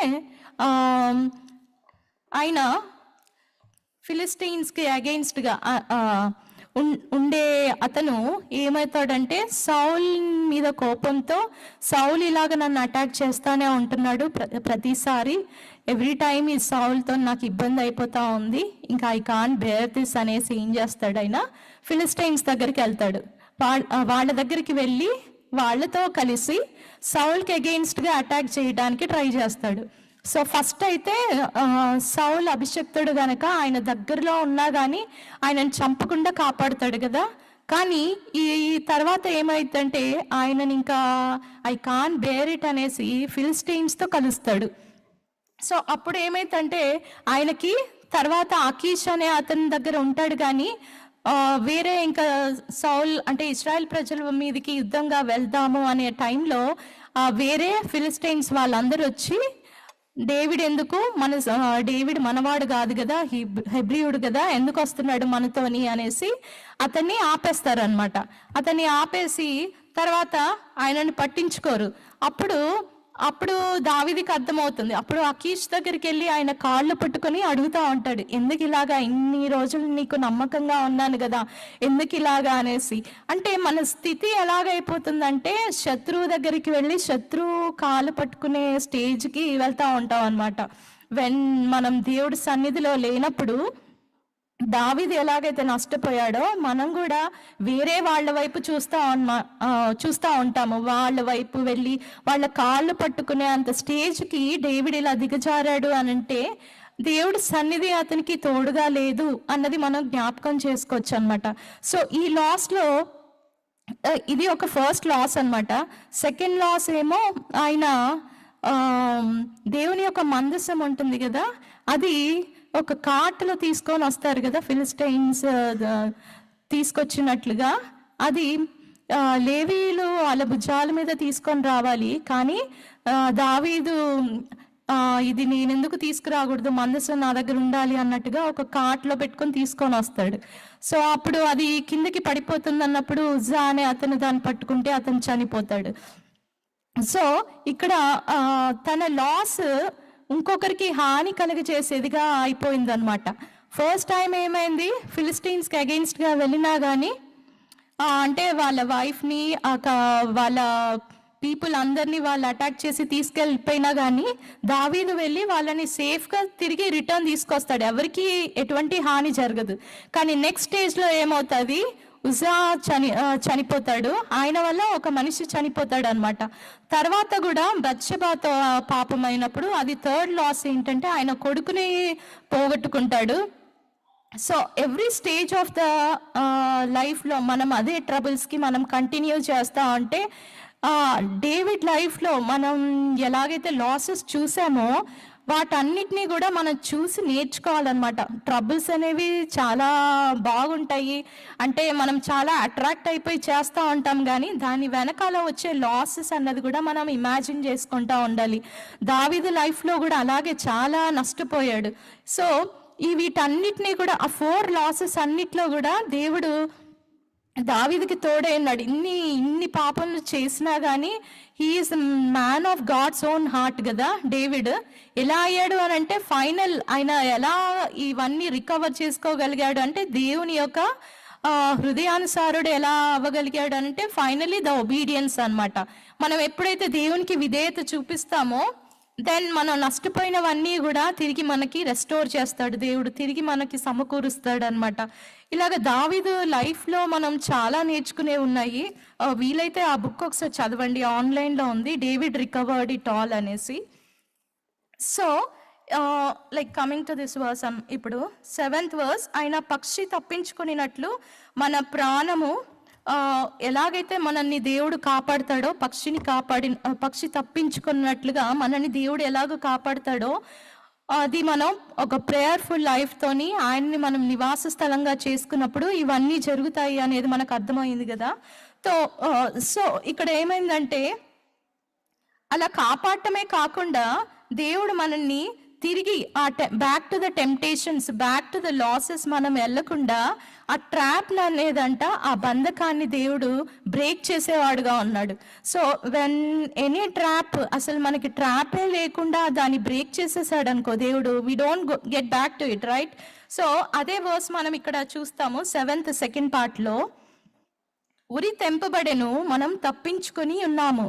సో ఇక్కడ దేవుడు మనకి వాక్యం ద్వారా ఏం చెప్పాలనుకుంటున్నాడంటే, వెన్ వీ కన్ఫెస్ అని అంటే, ఎస్ లార్డ్ నేను ఇలా తప్పు చేశాను, నాలో ఇలా తప్పిదం ఉంది, నేను ఇలా వీక్ అయిపోయాను ఈ పరిస్థితిలో, దేవా నన్ను కాపాడు అనేసి మనం ఎప్పుడైతే అడుగుతామో దెన్ దేవుడు మనకి నివాస స్థలం అయ్యి మనం ఏ ట్రాప్లో అయితే ఉన్నామో ఆ ట్రాప్ని ఆయన బ్రేక్ చేసేవాడుగా ఉన్నాడు. దేవుడు మనల్ని ప్రతి బంధకాన్ని నుంచి తప్పించేవాడుగా ఉన్నాడు అనమాట. మనం యేసుక్రీస్తు ప్రభువారిని కూడా ఈ సందర్భంలో జ్ఞాపకం చేసుకోవచ్చు. ఆయన కూడా మన ప్రతి పాపాన్ని క్షమించటానికి, మన పాప జీవితాన్ని అంతయు మార్చివేయటానికి సిలువలో ఆయన చనిపోయినప్పుడు ఆ మరణాన్ని ఆయన మింగివేశాడు అనమాట, కొట్టివేశాడు ఆ మరణాన్ని. సో ఆ మరణం అనేదే సాతాను వేసే ఒక పెద్ద ట్రాప్ అనమాట. ఇవన్నీ టెంప్టేషన్స్ ఇవన్నీ ఎందుకు చేస్తాడు అని అంటే, సాతాను ఎందుకు వేస్తాడు ఇవన్నీ, మనం దేవుని తెలుసుకోకుండా చనిపోతే మనందరం నరకం వెళ్తాము అనేది సాతాను యొక్క ప్లాన్. సో ఈ ట్రాప్ నంతా కూడా దేవుడు ఆయన సిలువలో ఈ ట్రాప్ నంతా కూడా ఆయన బ్రేక్ చేసేసాడు అనమాట. దేవుడు మనల్ని ఎలాగో కాపాడాడు అన్నది మనం యేసుక్రీస్తు ప్రభు వారి మరణం ద్వారా మనం తెలుసుకోవచ్చు. ఆయన ప్రతి ఒక్క బంధకాన్ని మన నుంచి తెంపివేశాడు. మన పాపం ద్వారా వచ్చే ప్రతి ఒక్క సంఖ్యలు, ఆ ఒక్క శాపాన్ని దేవుడు తెంపివేశాడు అన్నది మనం జ్ఞాపకం చేసుకోవాలి. ఈ విషయంలో దేవుడు మనకి తోడై ఉన్నాడు అన్నది ఎవ్రీ స్టేజ్ ఆఫ్ లైఫ్ మనం జ్ఞాపకం చేసుకుంటూ, ప్లస్ దావీదు ఎలాగైతే చెప్తున్నాడో మనం అంటే ఆయన లైఫ్లో జరిగింది, ఇస్రాయెల్ పీపుల్ లైఫ్లో జరుగుతున్నది ఎవ్రీ ఇయర్ ఎలాగనైతే వీళ్ళు జ్ఞాపకం చేసుకుంటున్నారో, మనం కూడా మన ఫ్యూచర్ జనరేషన్స్కి, మన పిల్లలకి కూడా ఈ విషయాన్ని మనం జ్ఞాపకం చేయాలి అనేది మనం నేర్చుకోవాలి. ఇక్కడ అంటే దేవుడు మనకి తోడై ఉన్నాడు అన్నది మనం ఎవ్రీ టైం ఏదైనా సిచ్యువేషన్లో మనకి అంటే దేవుడు మనకి తోడై ఉండి మనల్ని కాపాడాడు అని మనం తెలుసుకుంటాం కదా. మనం ప్రార్థించినప్పుడు మనకి ప్రార్థనకి జవాబు వచ్చి ఉంటుంది కదా. ఆ విషయాన్ని మనతోనే ఉంచుకోకుండా మన పిల్లలకి చెప్పాలి అనేది కూడా వెరీ ఇంపార్టెంట్. మనం పిల్లలకి అని అంటే మనం ఏం ప్రేయర్ చేసుకున్నామో మన పిల్లలకి తెలియదు. సో అది ఒక సీక్రెట్గానే ఉండిపోతుంది, కానీ దేవుడు మనకు హెల్ప్ చేశాడు అంతవరకే మనం థ్యాంక్స్ చెప్తా ఉంటాం. కానీ మన పిల్లలకి కూడా గుర్తుండేలాగా, ఎస్ దేవుడు ఇలా సహాయం చేశాడు, మన ప్రేయర్స్ని ఇలా ఆన్సర్ చేశాడు దేవుడు అన్నది మనం పిల్లలకి నేర్పిస్తే దెన్ వాళ్ళు కూడా వాళ్ళ లైఫ్లో వచ్చే ట్రబుల్స్ అన్నిటినీ కూడా ఓవర్కమ్ చేయటానికి వాళ్ళు కూడా ప్రేయర్ చేయటానికి మా పేరెంట్స్కి ఇలాగ చేసావు కదా దేవా అనేసి వాళ్ళు కూడా ప్రేయర్ చేయగలరు అనమాట. సో అట్లాగా మనం ఎప్పుడైతే కిడ్స్కి కూడా ఫెయిత్ని ఎప్పుడైతే మనం వారికి అలవాటు చేస్తామో దేవుడు వారితో కూడా తోడుగా ఉంటాడు. ఎవ్రీథింగ్ మనం దేవుని నివాస స్థలంలో ఉండాలి అని అంటే obedience is the only way అన్నమాట. మనం దేవుని ఎప్పుడైతే మనం ఒబే చేస్తామో, మనం విధేయత ఎప్పుడైతే చూపిస్తామో, దెన్ ఓన్లీ మనకి ఆయన నివాస స్థలమై ఉంటాడు. మనకు ప్రతి ఒక్క సమస్యల నుంచి ఆయన మనకి జయాన్ని ఇస్తాడు. సో ఈ యొక్క శామ్ నుంచి మనం నేర్చుకోవాల్సింది ఏంటంటే, ప్రతి సందర్భంలో అంటే మన లైఫ్లో ప్రతి ఒక్క సిట్యువేషన్ని మనం 3 టైప్స్గా కేటగరైజ్ చేసుకుంటే ఆ అన్ని కేటగిరీస్లో కూడా దేవుడు మనకి తోడై ఉన్నాడు, దేవుడు మనని కాపాడే దేవుడుగా ఉన్నాడు అనేది ఇక్కడ మనకి అర్థమవుతుంది. హీబ్రూస్ 13:5లో ఒకసారి చూద్దామండి. దేవుడు మనకి తోడుగా ఉంటాడు అన్న వాక్యం ఉంది కదా.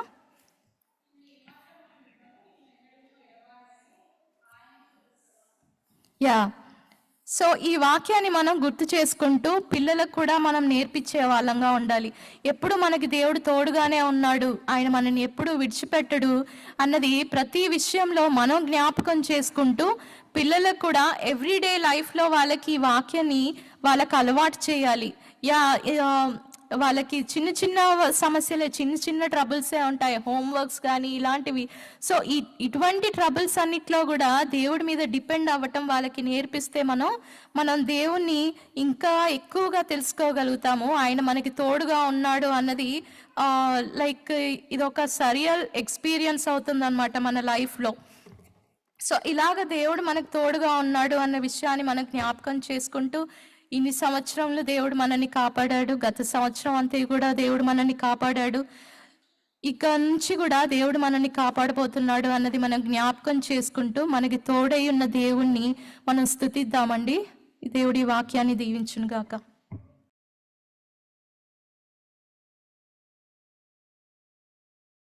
Thank you, sister, for the message. దేవునికి మహిమ కలుగును గాక. Let's quickly go through the announcements అండి. Before that, is there anyone who is visiting us for the first time? ఎవరన్నా మొదటిసారి ఈ ఆరాధనలో మనతో పాటు పార్టిసిపేట్ చేస్తున్నారా? Check 1 2. Can you increase the volume, sir? Okay. Let's quickly go through the announcements. We as HCC Indian Fellowship, we meet here every Sunday. ప్రతి ఆదివారం మనకు 2 ఆరాధనలు ఉంటాయండి. The first one is at 9:30 a.m. That's an English service that will be happening right here in the sanctuary. దాని తర్వాత we'll be having a second service which is at 11 a.m. which is a completely Telugu service which is happening right now. So if you know any of your friends who live in and around the area, I encourage you, please bring them here and let's all praise and worship together. We also have kids Sunday school service that will be happening on Sunday. And every month's first Family Friday, we'll be having a session of prayer and worship. We'll be having it on we'll be having the first of the Friday, every first Friday. That will be happening this week. Ee varam manakundanni. We'll be meeting here in the Patterson Hall evening at 7 to 11 p.m. I encourage you, please come. We'll be having a session of worship, word, and then we'll be praying of couple of things together. Every third Friday, we'll be having a Family Friday wherein we'll all join together as family, praise and worship God, and have a good potluck together. And every week, we'll be having a Bible study that will be on Wednesday. Prati Wednesday Bible study untundi. It will be online evening at 7 p.m. And every Thursday, we'll be having a women's prayer meet that will be happening online too. I encourage you to please join. And finally, even before I invite the pastor for word, last week deacons have talked about baptism. So మీరు ఎవరైనా baptism తీసుకోవాలని interest ఉన్నా, లేకపోతే దాని నుంచి ఎలాంటి questions ఉన్నా, ఎలాంటి డౌట్స్ ఉన్నా, I encourage you, please come and reach out the deacons. If you are interested in baptism, the process is a little simple. We have a couple of sessions that go on. Our pastor and also Pastor Tony will talk you through the sessions, talk you on the basics of salvation and baptism, and make you ready to receive Lord as a Savior. Amen. And finally, Pastor Maharaj Garu, he is still recovering from his leg injury. I request you all to please uphold him in your prayers and his family, and keep praying for him for a safer and faster recovery. Amen. And this week, as pastor is not available, we have the pastor from Love of Christ CSI Church, Reverend Franklin Sherwin Ross. Thank you, Pastor, for coming. Pastor has delivered the message last week also on being united in love. We are really blessed, and sir, we look forward to hearing from you again. Please, I give over this time to you.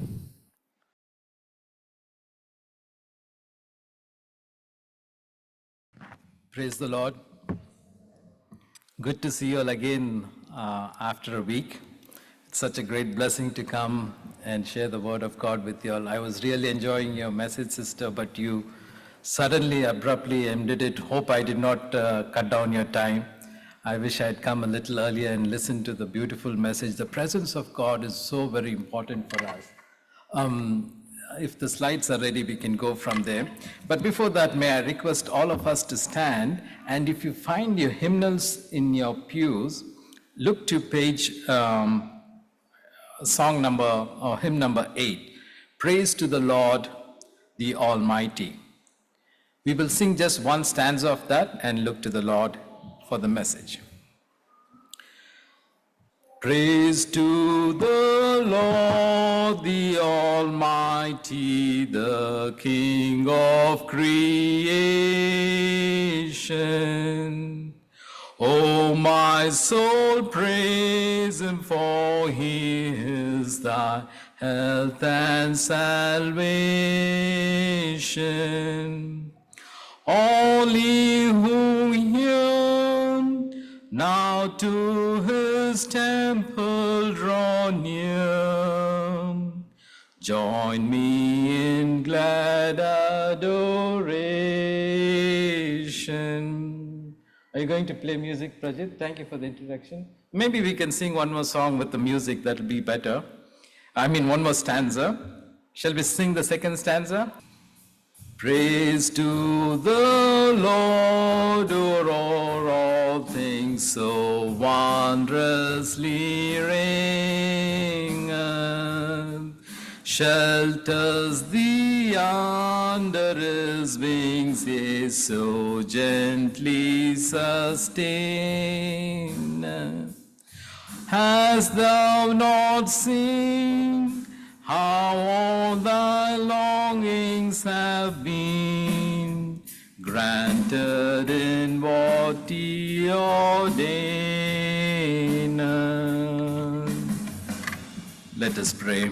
Mighty God, our loving Heavenly Father, we are here to worship you. We are here to praise you. Lord, take away every kind of distraction within us, around us, that we would concentrate on your word alone, that we would be able to praise you from the depths of our heart.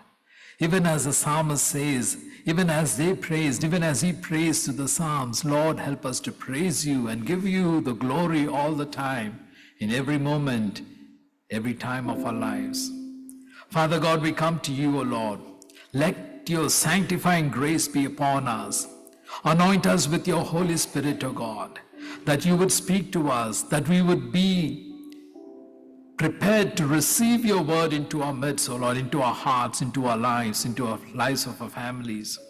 Father God, we come to you and pray, O Lord, that you would bless this time of worship.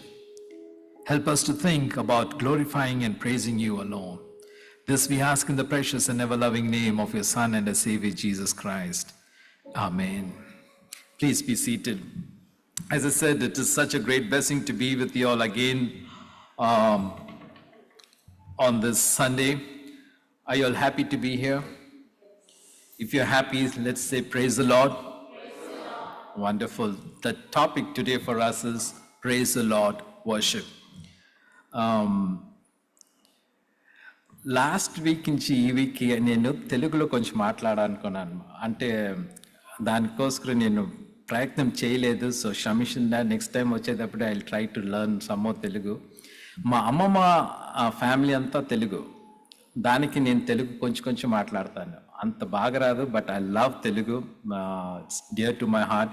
ఇప్పుడు కూడా బెంగళూరుకి వెళ్తే, అంటే I'm from Karnataka, బెంగళూరుకి వెళ్తే half of the families visit చేస్తే తెలుగునే మాట్లాడేది మేము అక్కడ. So I better know my Telugu. It's kind of a shame that I'm not so fluent in Telugu. But anyway, things happen. We catch up with some languages, and those languages take control of our lives. It's good. God understands our heart. That is very important. So the moment I say praise the Lord, we have an understanding, what does praise mean? Yes, so we can say, I praise God for the life that God has given us. We can say, I praise God for the month that passed by. We are in the new year and we began the first Sunday of the second month. It is definitely a blessing of God, grace of God. We can praise God for the good health that He has given us. We can praise God for the homes that God has blessed us with. We can praise God for the families that God has blessed us with.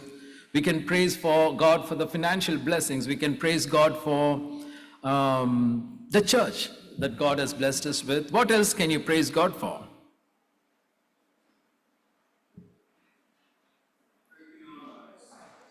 Sir? With the life that God has blessed us with. The breath in our lives, yes. My little daughter is named Ruah. What does Ruah mean? It's the Hebrew word for the breath of God. We were so blessed to have that little girl after 14 years of a married life. Musloda అయిపోయాం అప్పుడే. But good, God is good. Praising should be always. That's what the Bible says. No matter good times, but also bad times. We are here to praise the Lord all the time. In Hebrews 13:15 it says, praise should always be on our lips. Every time you say something, you say, praise the Lord, praise the Lord. So today, this morning, we would look at what the Bible is talking about praising God, and how is it important for us. Sometimes we think when someone greets us with praise the Lord, we think, okay, that person is a spiritual person, maybe a holy person, or maybe he knows God better than me. Certain thoughts might come to us, and we kind of categorize those people immediately into a thing that they are good people, or Christian people, or holy people, or something like that. But we also have to know, just by uttering praise the Lord should not become a monotonous thing in our life. We shouldn't say praise the Lord for just for greeting someone. Normally, it's okay to say, greet someone with praise the Lord, but what I'm trying to say is, we should value the depth of who God is. The New Year sermon that I was preaching in the other church, the Bible says, your praise should be God. You and I cannot praise in anything else on this earth. Your God shall be your praise. Quite an interesting verse that is from Isaiah. He says, God should be your praise. Many a times we take pride in the way things God has blessed us with, instead of giving praise to God. Don't we do that? Many a times we think certain things in life, the materialistic things in life, and we think that is what is going to help us through. But God is saying, He should be our praise. That makes a world of difference. The moment you and I think God is the praise, nothing else would come in between. In the Bible, about 200 times praise is mentioned. Someone wanted to see, the reason I put that 543 in 13 translation is because there are different kinds of words that are written in the language of Hebrew that can be translated as praise. I will show you about 10 words and how important it is as well. So one guy brought about 15 Bibles, 15 translations, and wanted to see how many times praise, and then he came up with 543 times it has been mentioned. The Psalms itself, how many Psalms are there in the Bible? 150. So almost every psalm has about a praise, we can say. There are 150 times Psalms mentions about the praise. That is 3/4 of the time mentioned in the Bible, praise is mentioned in the Psalms. Praise the Lord itself is a form of worship. You see that little word says, praising means is worshiping, honoring, glorifying, blessing, thanking, and exalting God through words, songs, music, prayers, and actions. Even in our actions, we should be able to praise God, bringing reverence to God. Praise is a verb or noun that means to express approval, admiration, gratitude, thanking God, to mean to glorify God, to glorify what He has done in our lives, including His saints, and through the songs. When we are talking about saints, I'm not talking about people, but about the biblical saints that they have sacrificed and brought us to praise, to lead us to who God is. The only thing that God expects from you and me, or worship, we can say, is to praise God. That is why He has created us. You see, dear people of God, dear church, dear Hackberry Creek Church, how important it is to praise God. So when we praise God, when we are giving glory to God, we are just telling who God is, who He is, and what He has done, and what He is, and what He has done, including His character. He is a mighty God, a living God. As I said, the Old Testament was written in the language called Hebrew. So Hebrew has many ways of expressing this word called praise. The next slide would show about 10 times. I would say the top 10, I would say. In top 10, I would pick about the first 3, which are most quite oftenly used in the scriptures. You see, the first word is called halal. What comes to your mind, halal? You're smiling, eh? Huh? You're thinking about biryani, halal meat biryani, right? Correct? Did I catch you like that? That's the reason I'm smiling, I know. Halal, the word comes through is hallelujah. Praise the Lord.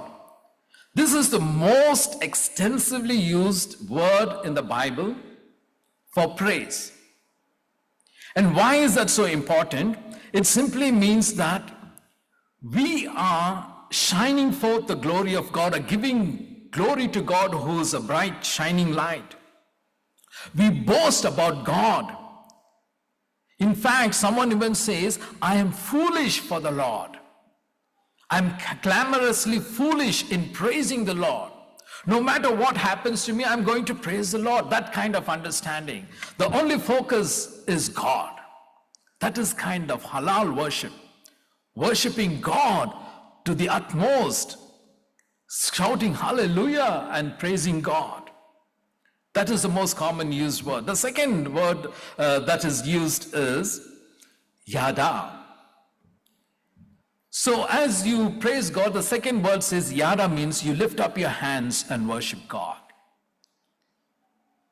When you lift up your hands and worship God, that does not only give you exercise, but also it is bringing glory and honor to God for who He is.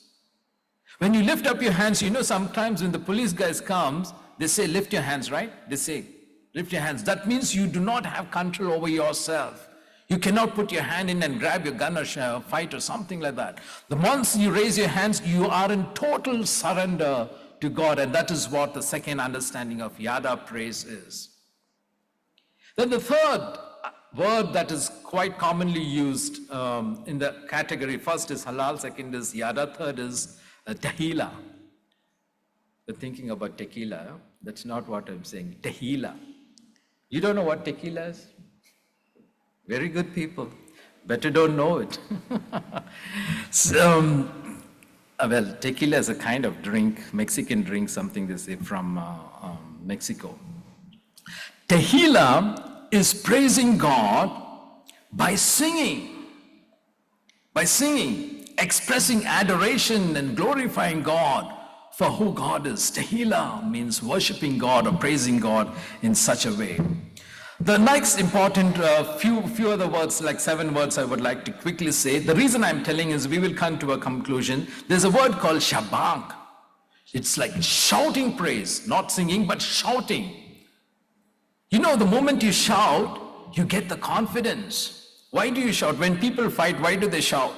Because they're confident about what they are doing or what they are about, knowing it, right? Why do you shout when you fight? Can you tell me? Explain me. Not explain, share with me. First thing, do you all fight anytime? Husband, wife, dad, mom, children? No? Yes, no? You don't? Friends, don't you fight? Family, don't you fight? I like him. He really smiles for everything I say. Very good, sir. That shows that you're listening to me, but listening to the word of God. Boys, do you all fight? Yes? Then when you fight, do you all shout? He's showing his wife. So wife is fighting. Huh? She's the boss. Huh? Oh, kids are there. So when you fight, do you shout? Yes, right? Why do you shout? That's the truth. When you are on the right, you want it to be bold and confident, and that is what Shabak means. You shout the praise saying, God, you are the one I'm praising you. I'm confident for what you have done in my life. I'm confident what you are going to do in my life. That kind of praise. Then there is Barack. Barack Obama, you know, Barack. That same word, Barack. That means when you are coming to praise, you kneel yourself. You kneel and pray to God.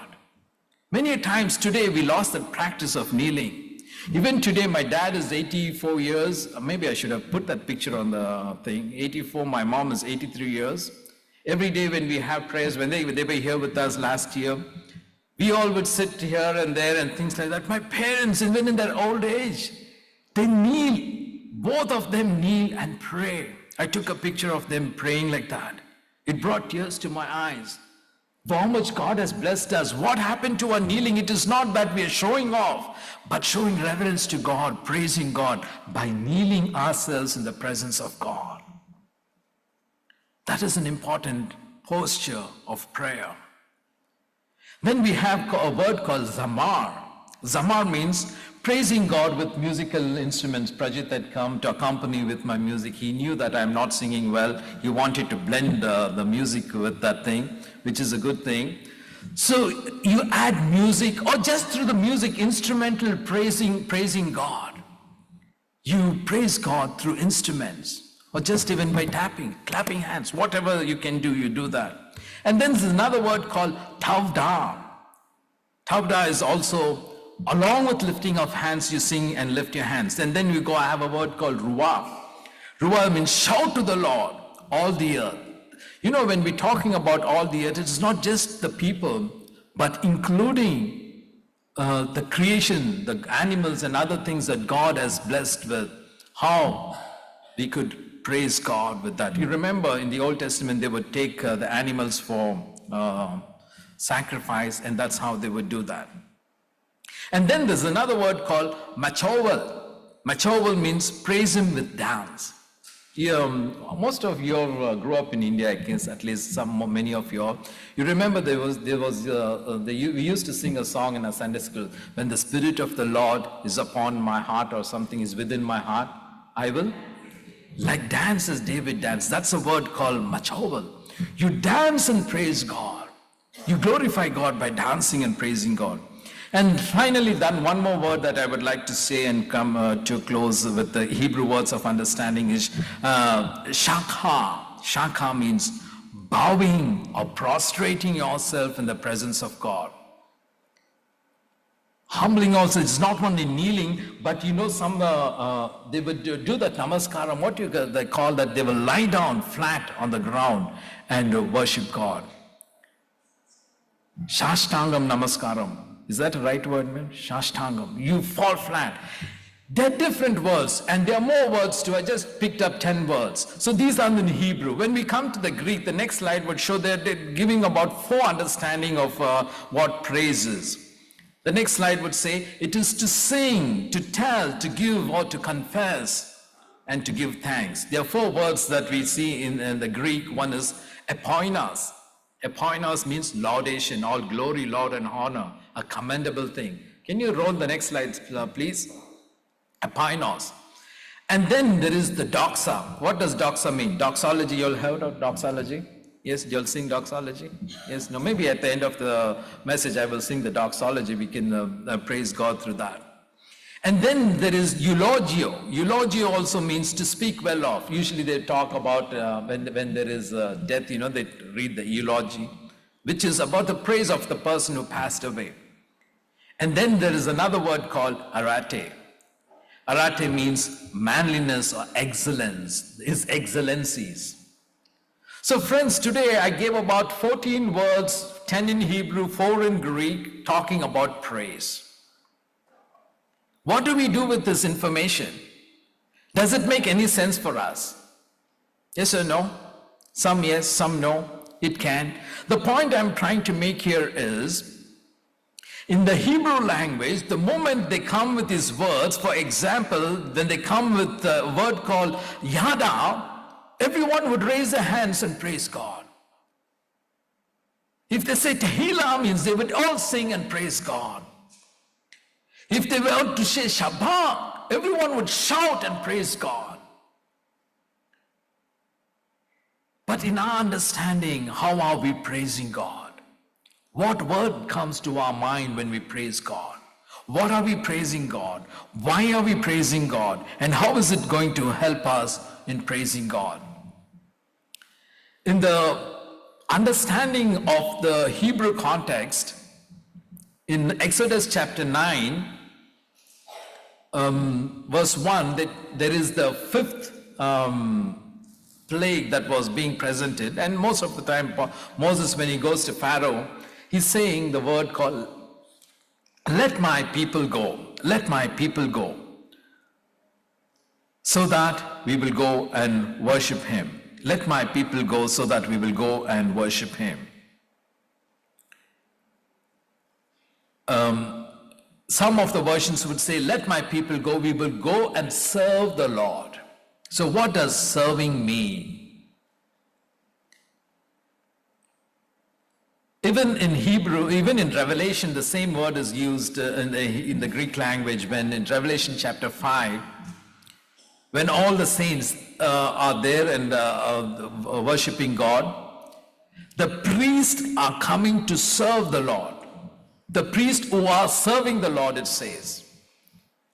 So when you are called to come to church to praise the Lord, the expectation is as you pray the Lord, as you praise God, you are also expected to serve the Lord.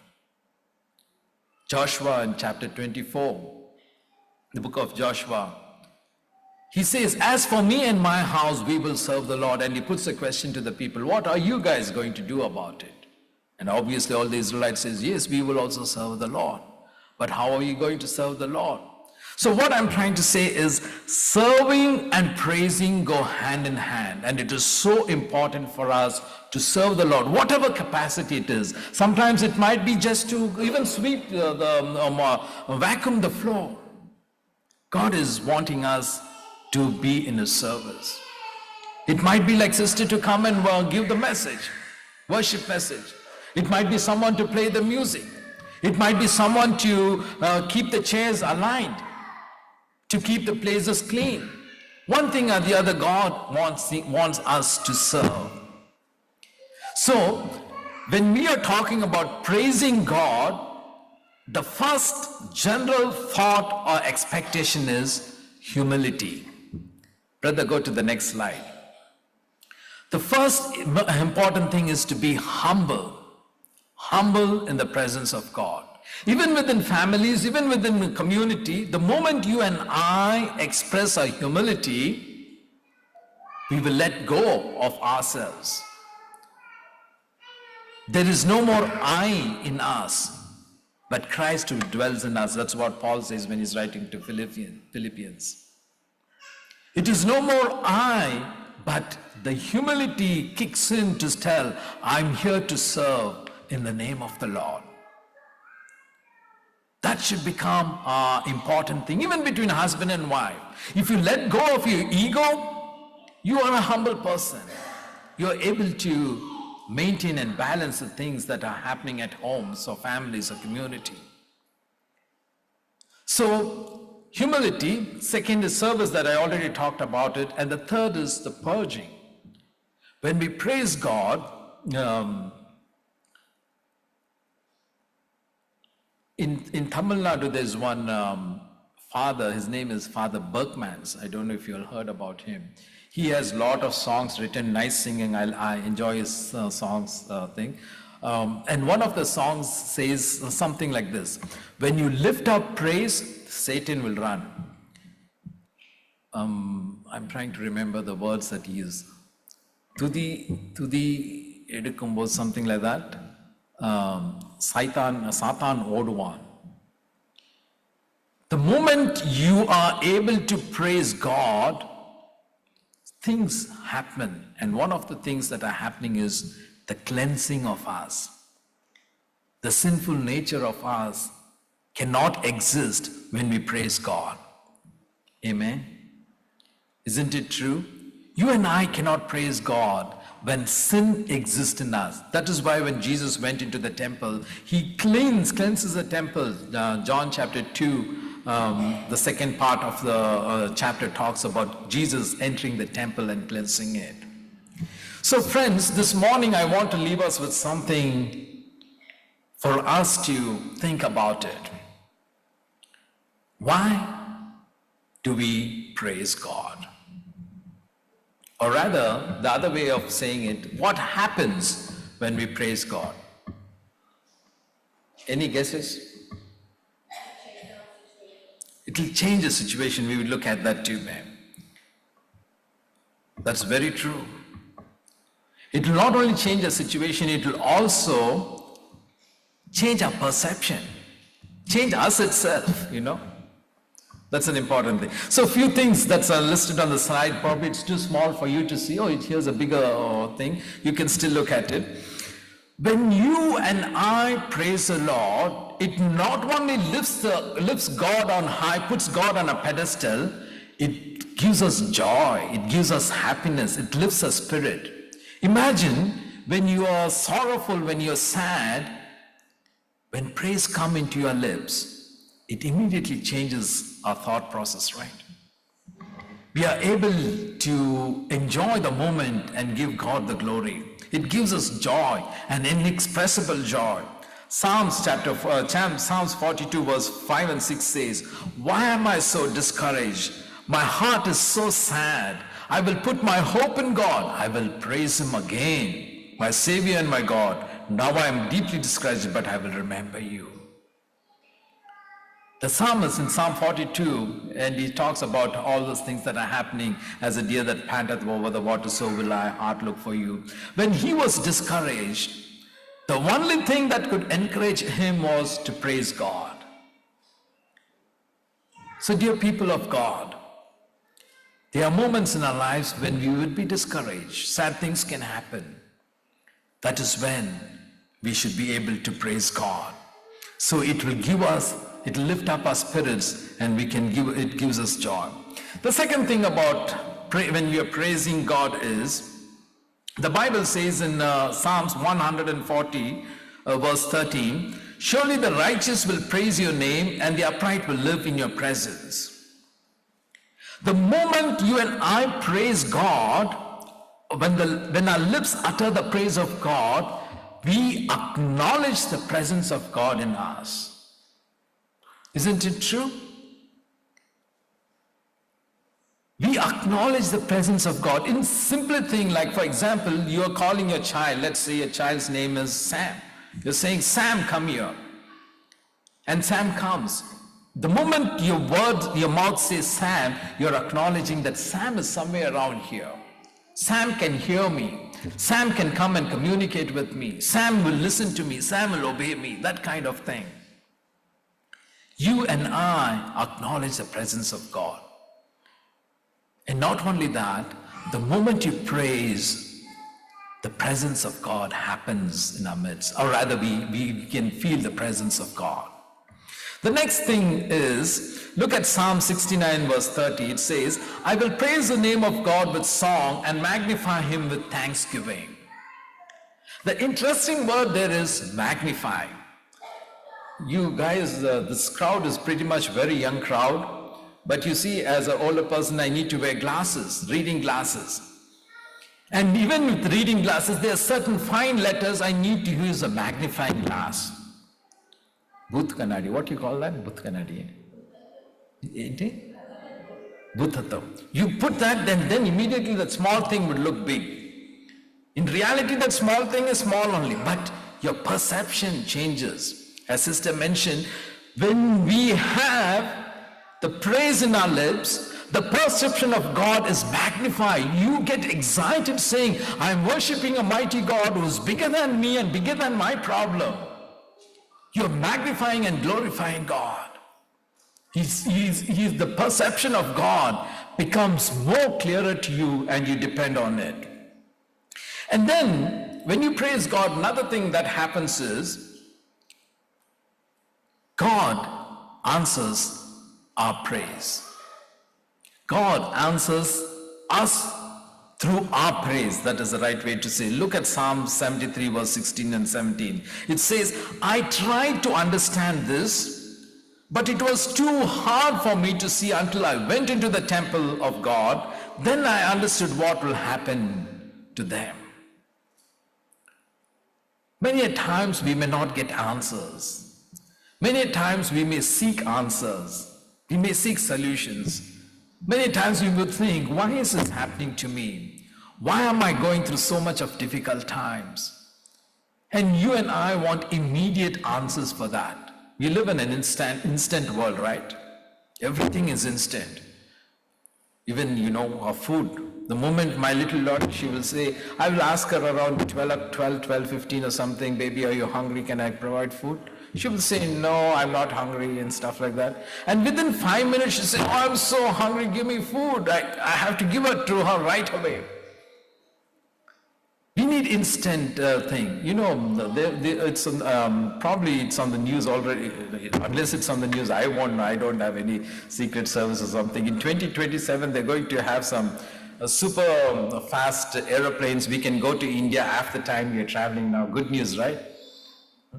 Now it's about 20 hours we go to India, right? Or something. Then by 10, sorry? 20, which depend whether if you go to Hyderabad, it's probably 19 hours. Huh? So half the time you can go. Straight flight from Dallas to Hyderabad, one jet. You climb up, you land down there. 2027, not too far. We may all travel in that, I guess. It might be a little expensive in the beginning, but it's a good thing, instant. We want everything instant. Fingertips, WhatsApp message. Even before someone says something and he even thinks whether, did I really tell it? It's already there out in the world. People know this happened. So, interesting world we live in. When we praise God, God answers us in a different level. You and I would be able to receive the answers which are beyond human understanding. It may not make sense to us at all, but when we praise God, that happens. That happens, and it's so beautiful. And you would relish it, you will enjoy it. Your downward cast spirit would come up alive, and you will glorify God. Let's keep moving on. Remember, when you praise, Psalm 105 verse 5 says, remember the world of wonders he has made, his miracles and the verdicts he has rendered. Psalm 105 verse 5. When we thank and praise God, verse 1 says, thank God, pray to him by name, tell everyone you meet what he has done in your life, sing songs to him, hymns, and translate all is wonderful in music and stuff like that. And then he goes on to say, the simple thing is, when you praise God, two things are happening, let me put it that way. You're reminding God, that means God is not forgetting, but you're reminding God what God is going to do. And it reminds yourself that you are worshipping a mighty God. Today in my personal devotion, I may not have it on the text there. In my personal devotion, I was reading Isaiah chapter 62. If you have your Bibles, please help me with that verse. Isaiah chapter 62. Let me quickly look to that verse. By the way, when do you all finish the service? I'm just enjoying my time here sharing the word of God. When do you all want me to finish it? 5 more minutes? 10 more minutes? How long when is your food time? Sorry? Is that clock right there? It says 12:45?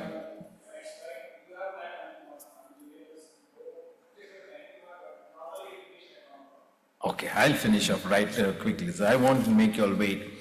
So look at Isaiah chapter 62.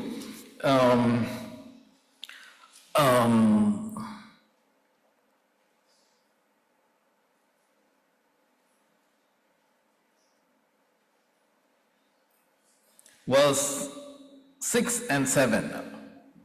Can someone read that for us? Oh, there it is on the screen. Okay, it says, I have posted watchmen on your walls, O Jerusalem. They will never be silent day or night. They will never be silent day or night. That means you and I need not be silent day or night. You call on the Lord, give yourselves no rest. Call upon God, give no rest at all. You have to keep calling upon the Lord and give him no rest till he establishes Jerusalem. Who is him? God. Give God no rest by your praises, saying praise and praise and praise and praise and keep praising God. You don't rest yourself, you don't give rest to God, and then what happens? And makes her the praise of the earth till he establishes something. So friend, is there something that you are seeking that God has to do in your life? Something that you're craving, something that you're lacking, something that needs to be established. First thing, give yourself no rest. Second thing, give God no rest. And the word of God says, till the praise of the earth, till you keep praising the Lord, till all of you can glorify God, saying, thank you, Lord, for you have made this in my life.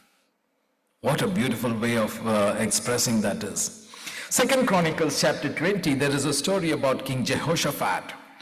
Verse 18 says, this guy was so worried about the army that is going to come upon him. And what does he do? He calls all the people, and all the people come, and everyone, they just worship and praise God. Jehoshaphat, there is on the screen.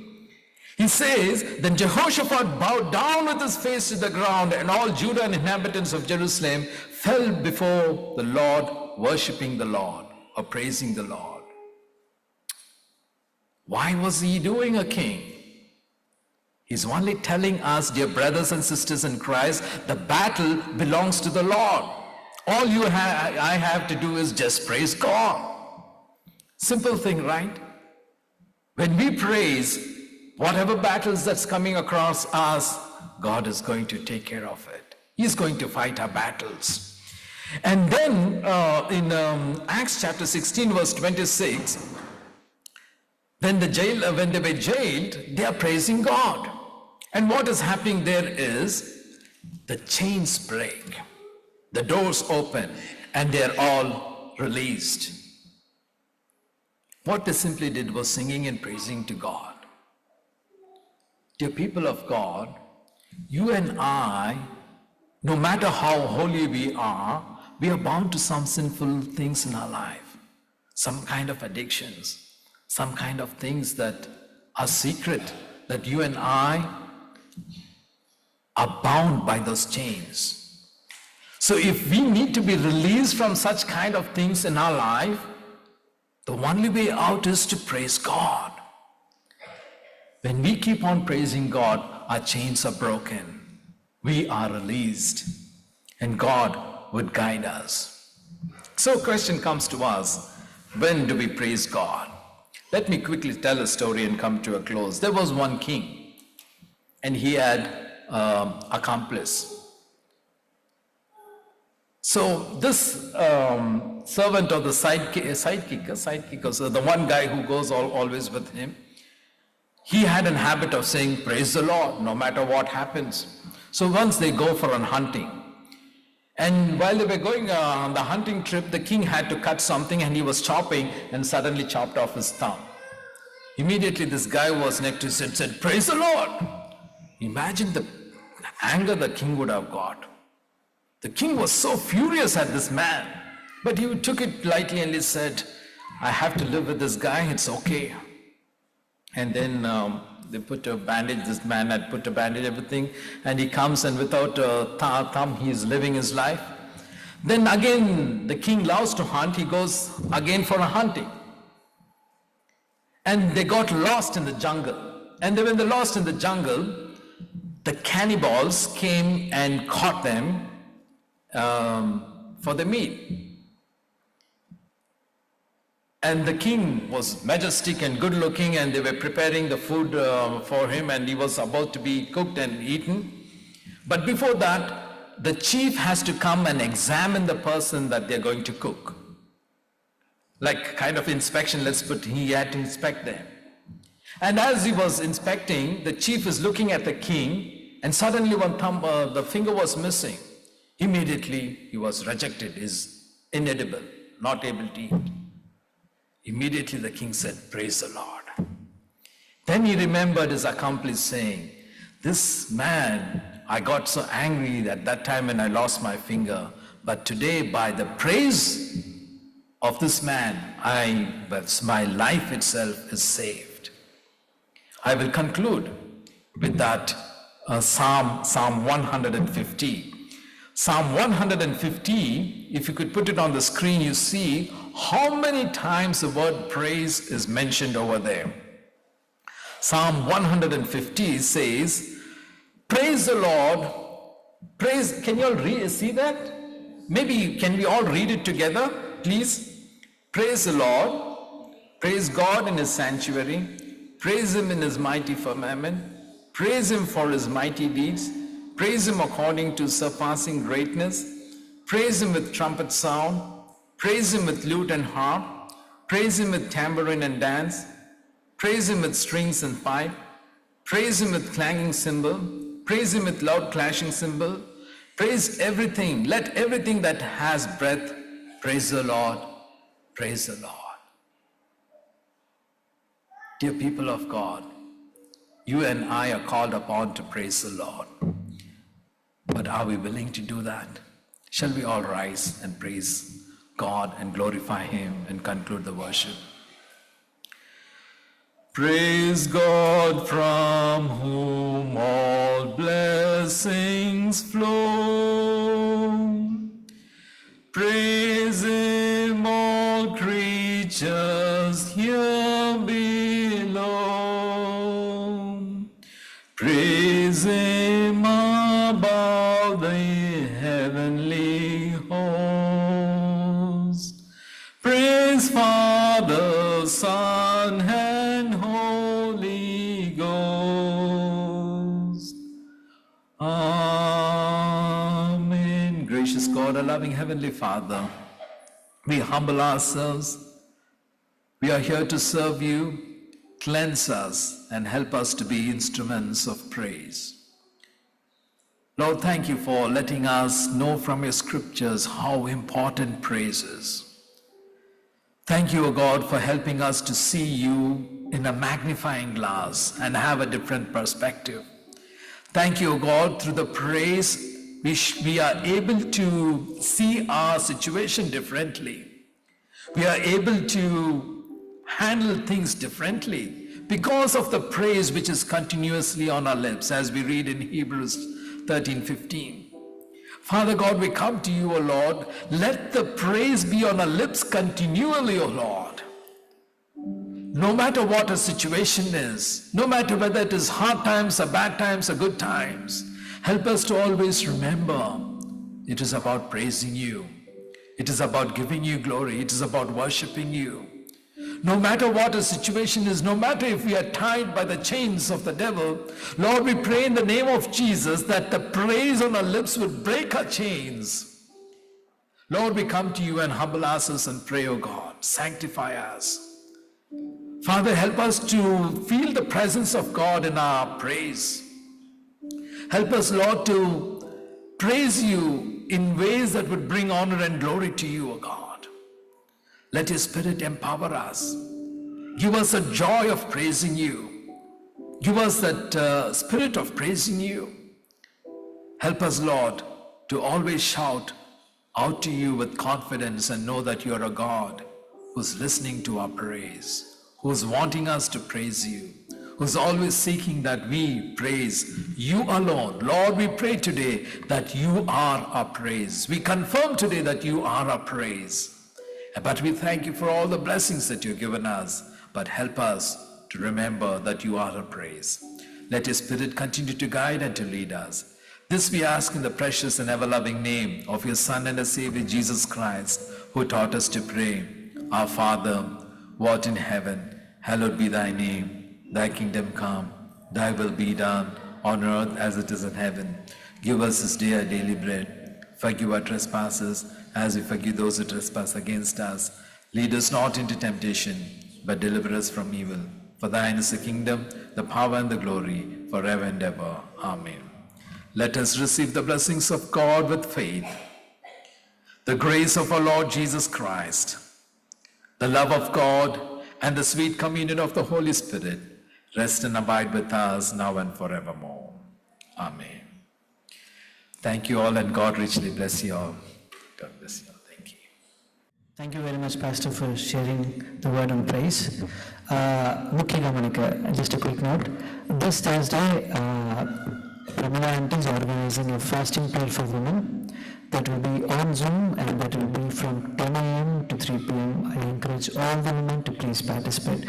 If you need any other details, you could reach out to Pramila Aunty, or Sandhya sisters also here. Just reach her out and get the details for the Zoom. But I encourage all the women, please participate, and that will be on February 6th, this Thursday.